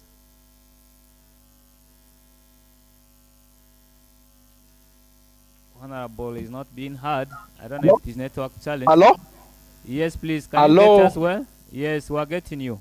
Yes, I'm getting you very well. Thank you, thank you. You can make your submission. Yes, please please. summarize in 30 seconds. 30 seconds is not very practical, but maybe just one word for youths, maybe in the West Nile. Yes, please. That in the first place, I thank the youths for entrusting you as a speaker for this event, and they will believe your competence can lead us, our youth, some ahead. But to our youths in the West Nile, it's time to wake up and follow what you really want to do, and be really strong and be resilient to development, because nobody's going to push for our things without us. So it is time for us to push for our things, and through our leaders, let us cooperate with them and see that the region gets to the best level. Thank you very much, members. I'm following every proceeding. I'm not around, but I'm following everything. Thank you very much. Thank you so much, Honorable. I believe that summarizes all the submissions. Yes, I think we're all satisfied. Are we? Not in the sense of food. Someone is annoyed already, and that I'm claiming that he or she is satisfied. But thank you so much, honorable colleagues. Before we proceed, can we ascend this motion by just saying yes? Those say yes? All right, thank you so much. All the discussions that have been made here have been well taken note of by our two clerks, and a document regarding all these discussions shall be produced. This document shall have all the things that you have discussed, be it in terms of the challenges that we have faced as young people, and some of the solutions that we have tried to provide towards these challenges. Then we will see how best we can try to address them together. We can either write proposals to our co-founders, the NGOs, to maybe fund some few projects for us to facilitate some of the activities, or we shall try to pass through the West Nile Parliamentary Caucus for some of these things to be tabled on the floor of the Parliament. So a very good document will be produced and available to all of us for read up. Honorable members, I really thank you so much for all the contributions. I believe we are time bad. There is a lot that we will want to discuss, but there is still more time we are going to have in future to discuss. A lot of topics are going to be generated. I would love that. Let us be part of the topic generation. We can generate issues that concern our society. We document them in form of motions, and we come and discuss them when the time is there. There is a very good and nice message here regarding our global climate fight. We know we now have a lot of challenge regarding our climate. Honorable members who are here stating that agriculture is now very unpredictable because of the change in season. So we need to move green. In that regard, we have tree seedlings available for all of you. I believe all of you have at least somewhere to plant something. So please, after here, make sure that you carry these seedlings. The person who is in charge is Honorable Edeti Favorite. He will be able to avail you these seedlings so that you carry them and you're able to plant it. Please, when you carry them, be exemplary and plant them. Yes, please, Honorable. You have a point of information or the tree seedlings? Yeah, he will you avail the details on when you meet him privately. Yes. And then we had a very powerful message here from our honorable member. I don't know what members will decide. I see it is a very big document of over 10 pages, which needs to be read for all of us. So it is. Sorry. Okay. So I will ask our clerk to only highlight the key points, so that we can be able to summarize it in 2 minutes time. Clerk, you are most welcome. Maybe for purposes of hearing also a female voice, let us take on our Honorable Eunice. Yeah. So summarize the most key points.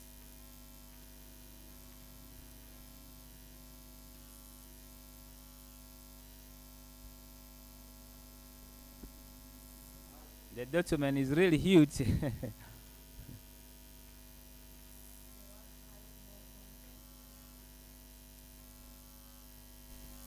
Okay, first there is Honorable Alan Eunice once again, Clerk to Parliament. The work is not having any content, so it's just written the way you can see. I don't know how best I can say this. So summarizing it, it's really something very hard. You can see how it is. There's no content.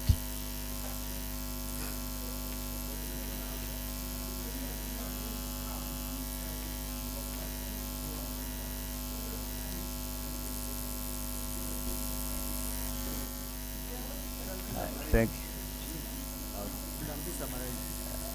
Let our brother try to check through.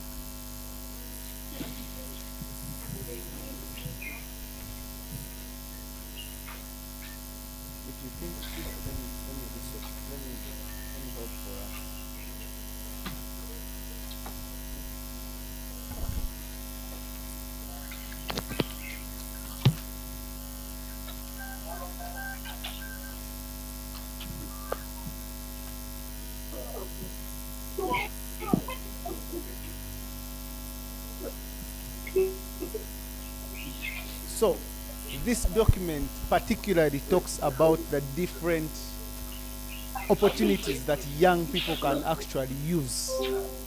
First of all, he's talking about what the youth voice means and why it is very important. He says that giving young people the opportunity to express themselves and further respecting their thoughts and ideas is valuable for individual and social youth development. Youth should be involved in the decisions and discussions that shape their future. He goes ahead to say, youth engagement is the meaningful and sustained involvement of young people in an activity focusing outside the self. Youth have a lot to gain and contribute when they are meaningfully engaged in a positive activity. So he goes ahead to highlight the opportunities that are available for the young people to actually benefit from. These are the many interventions that government has has been using in order to alleviate the livelihood of young people. He talks about the Youth Livelihood Program, which was enrolled in 2013-14, and then he goes ahead to highlight what were the objectives of the Youth Livelihood Program. One, to provide youth with marketable vocational skills and toolkits for self-employment and job creation, to provide financial support to enable the youth establish income-generating activities, provide the youth with entrepreneurship and life skills as an integral part of the livelihood, provide youth with relevant knowledge and information for attitudinal change. So he also talks about the different policies. He talks about the National Youth Policy, which came into place in 2001, and currently it's under review. Then he goes ahead to talk about the Youth Venture Fund that was being implemented. Then he talks about the Northern Uganda Social Action Fund Youth Opportunities Program, which has been running since 2003. Then he talks about the Graduated Venture Fund. Then he talks about the Myoga, which was started in the year 2020. And its initiative was centered at ensuring that all Ugandans can get financially engaged in their specific enterprise categories, facilitated by both technical and financial support. Then he also talks about the parish development model. This is the most important thing that probably I am going to highlight here, since it is the new kid on the block. So probably for us to understand. The parish development model is a government strategy for organizing and delivering public and private sector interventions for wealth creation and employment generation in the public level as the lowest economic unit. The PDM is the last mile strategy for service delivery by government for improving incomes and welfare of Ugandans at the household level. It is an extension of the whole government approach to development envisaged under NDP3, with the parish as the lowest administrative and operational hub for delivering services closer to the people, and hence foster local economic development. So he talks, he brings in the policy and regulatory frameworks of the parish government, Article 176 of the Constitution. Then he talks about the aspect of decentralization, which means that now power is being brought to the local level in order to help the people easily access finances. And then he also talks about the point that the parish development model is supported by Section 95 of the Local Government Act, which provides that Ministry of Local Government shall be responsible for inspection, monitoring, and coordination of local governments. And we all know that the parish development model is being implemented by the Ministry of Local Government and Ministry of Gender, Labor, and Social Development.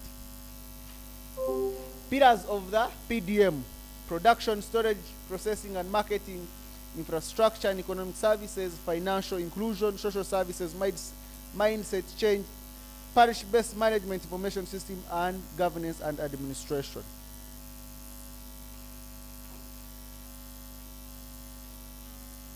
He said he is urging young people to embrace parish development model, seek available information pertaining to these programs from all concerned government leaders. So that means that we all have to go out there. We ask for information from our parish chiefs.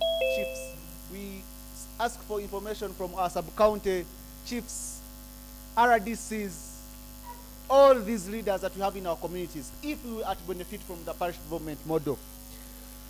So he also goes ahead to highlight the different development partners with youth in West Nile. That is SNV Uganda, which is implementing a project in partnership with the Agents for Accelerated Regional Development and Center for Governance and Economic Development in the districts of Nebi, Arua, Yumbe, and Moyo. Another development partner in the region is the United Nations Population Fund, UNFPA, that supports youth in northern Uganda and West Nile to start their social enterprises. For example, he has gone ahead to highlight that 40 young people in 8 teams from Adjumani, Arua, Yumbe, Moyo, Kitgum, Agago, Amuru, and Lamu were selected to benefit from the 144 million startup fund from UNFPA.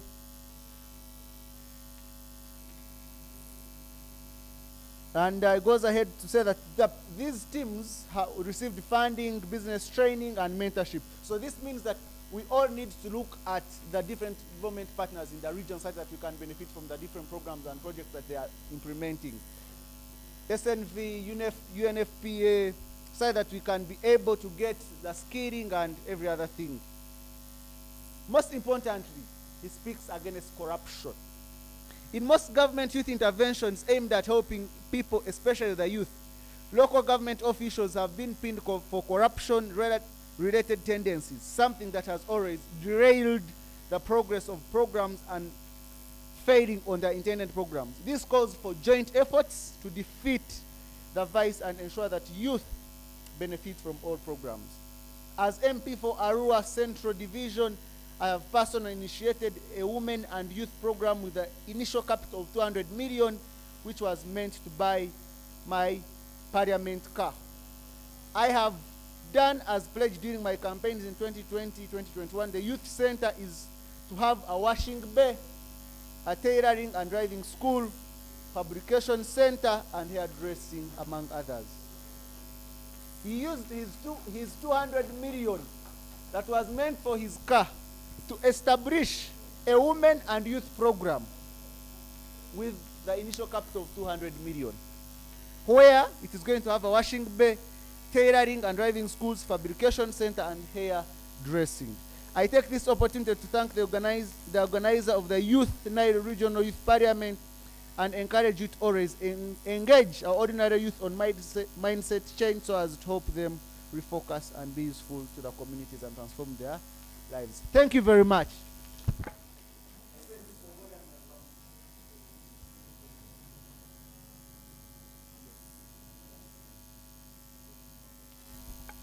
This is a message of Honorable Atima Jackson Lee, the MP Arua Central Division, Arua City.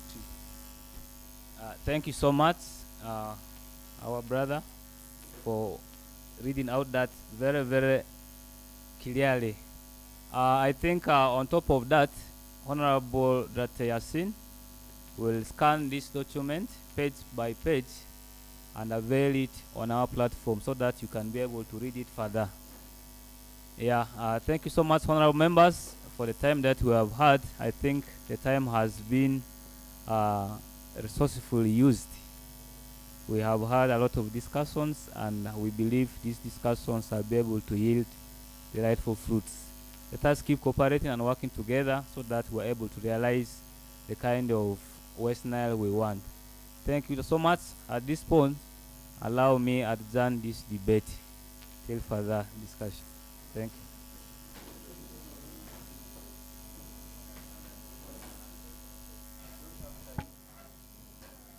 We'll not sing the anthem.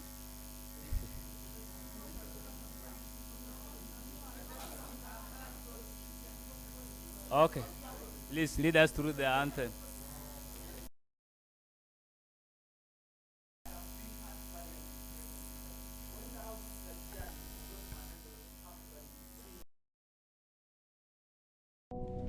Honorable members, Madam Speaker.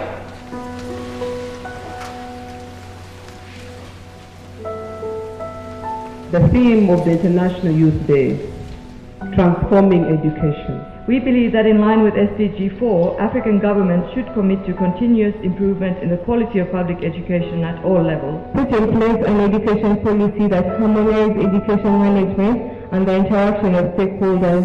Why children fail in primary school is because teachers don't have the time to attend, explain, and mark the books. So while we are talking about education, let's consider the people with disabilities. Early child marriage and school dropouts among the girls are still very high. The motion I just moved is on the economic inclusion of the young people and a cross-border trade among East African communities.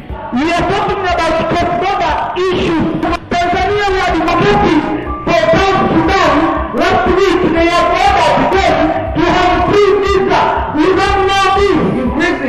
Increases funding for the youth council and let the youth representatives effectively perform their role. The youth are actually not enlightened in what is going on. Most of the youth were out of Kampala, even some were in Kampala. Don't even know the mandate of the National Youth Council. Young people making 80% of total unemployment in the country, young women are disproportionately affected more than young men. Externalization of labor. 90% of the poor employed in top positions are foreigners. We do not have a system as a country that captures the skills and goods produced by these youth. You know, you find that youth, we have got an issue of unemployment. We don't have capacity financially. And here they are saying the prerequisite for you to stand as member of parliament, you need to just pay 3 million. A person could have even graduated from Accra University or whichever. Where do you expect such a person to get the 3 million? We need to clearly say that we need to answer the question of the jobs for the young people. It's not only the government, it's not your parents, it's not your teachers, but it's probably a question of getting together so we can address it. Self-employment is the best form of employment. Your learning of today is not only for today, but for the future of this country. Within the framework of the African Governance Architecture project implemented by ActionAid, the European Union supports the engagement of young people in issues of democracy, human rights, and good governance. Article 31 of ACT speaks about the participation of youth, people with disability, and women. I want to stand here and say that people with disability do not have a state minister in this government. That Parliament enacts laws to regulate sexual offences will be the most crucial. Is Miss Northern Echo Tourism. She's going to lead us also in some of these campaigns. And also we have Miss Tourism West Nile with us. She was here with us. Part of this, we are going to partner with them to see that we do some of these activities as part of this parliament here. We're not going to stop here. The parliament is not going to stop with this, and also there are issues that you recommended, which the speaker is, we are going to work closely with the speakers and also the clerks and see how we can follow them up at various districts and also sub-counties. So that's some meaning that you as representatives of young people at various capacities, we are going to work with you to see that the parliament moves forward. We're not going to remain just here with whatever we have shared just here. No, we need to move forward with some of these issues we have discussed. Lastly, the administrative announcements, I've shared this with you. We have discussed this, and in your WhatsApp group, that one, we're going to send your facilitation via mobile money, and it's based on public rate. Are we clear? We are clear over that, and also we are this year we are not giving you accommodation. We are very clear over that, and most of you accepted and also consented to this, and I'm really very much happy that you made it. Thank you very much for this. And our online team, we are also going to facilitate you with your data refunds, but only, as I shared with you also, only those who were with us from the start up to the end. Those who dropped and so forth, I'm very sorry, we are not going to refund them. We are very clear with that, and that's why you accepted to be part of us. So thank you very much, members. We have lunch here. After the lunch, departure is at will. Maybe, I don't know whether Miss has, yeah, we're going to have a group photo after that. And also our seedlings are still here with us. Remember to go with them. Thank you very much. Okay, it's a correction. The beauty pageant is Miss Ecotourism World Uganda, but I'm Miss Ecotourism World Uganda North. With us was Miss Tourism second runner-up. She's called Lenia Farida. So we look, for us, I would say we look more into a green and clean West Nile. That's why we started this parliament yesterday with the planting of trees. So he's going to take us through maybe after this and tell us the types of seedlings that we have. But always remember to plant a tree. It's not that you need, okay, NFA gives tree seedlings to anyone, regardless of who you are, for as long as you write to them, telling them why you want these seedlings. And if possible, if you're in a team or in a group, it will actually be of more advantage than you going as an individual requesting for the what? For the seedlings. So always write, but what they give most times is the indigenous trees. So please request for them, write in a, like plant a tree in a memory of a friend or just for friendship. So what we are having is for us to appreciate what you guys are doing. So the seedlings are not only for the honorable members, but also for this team, Faraj, as well. I really want to say thank you so very much for providing this platform, for giving us the chance or the privilege to express what we are going through. Thank you so very much.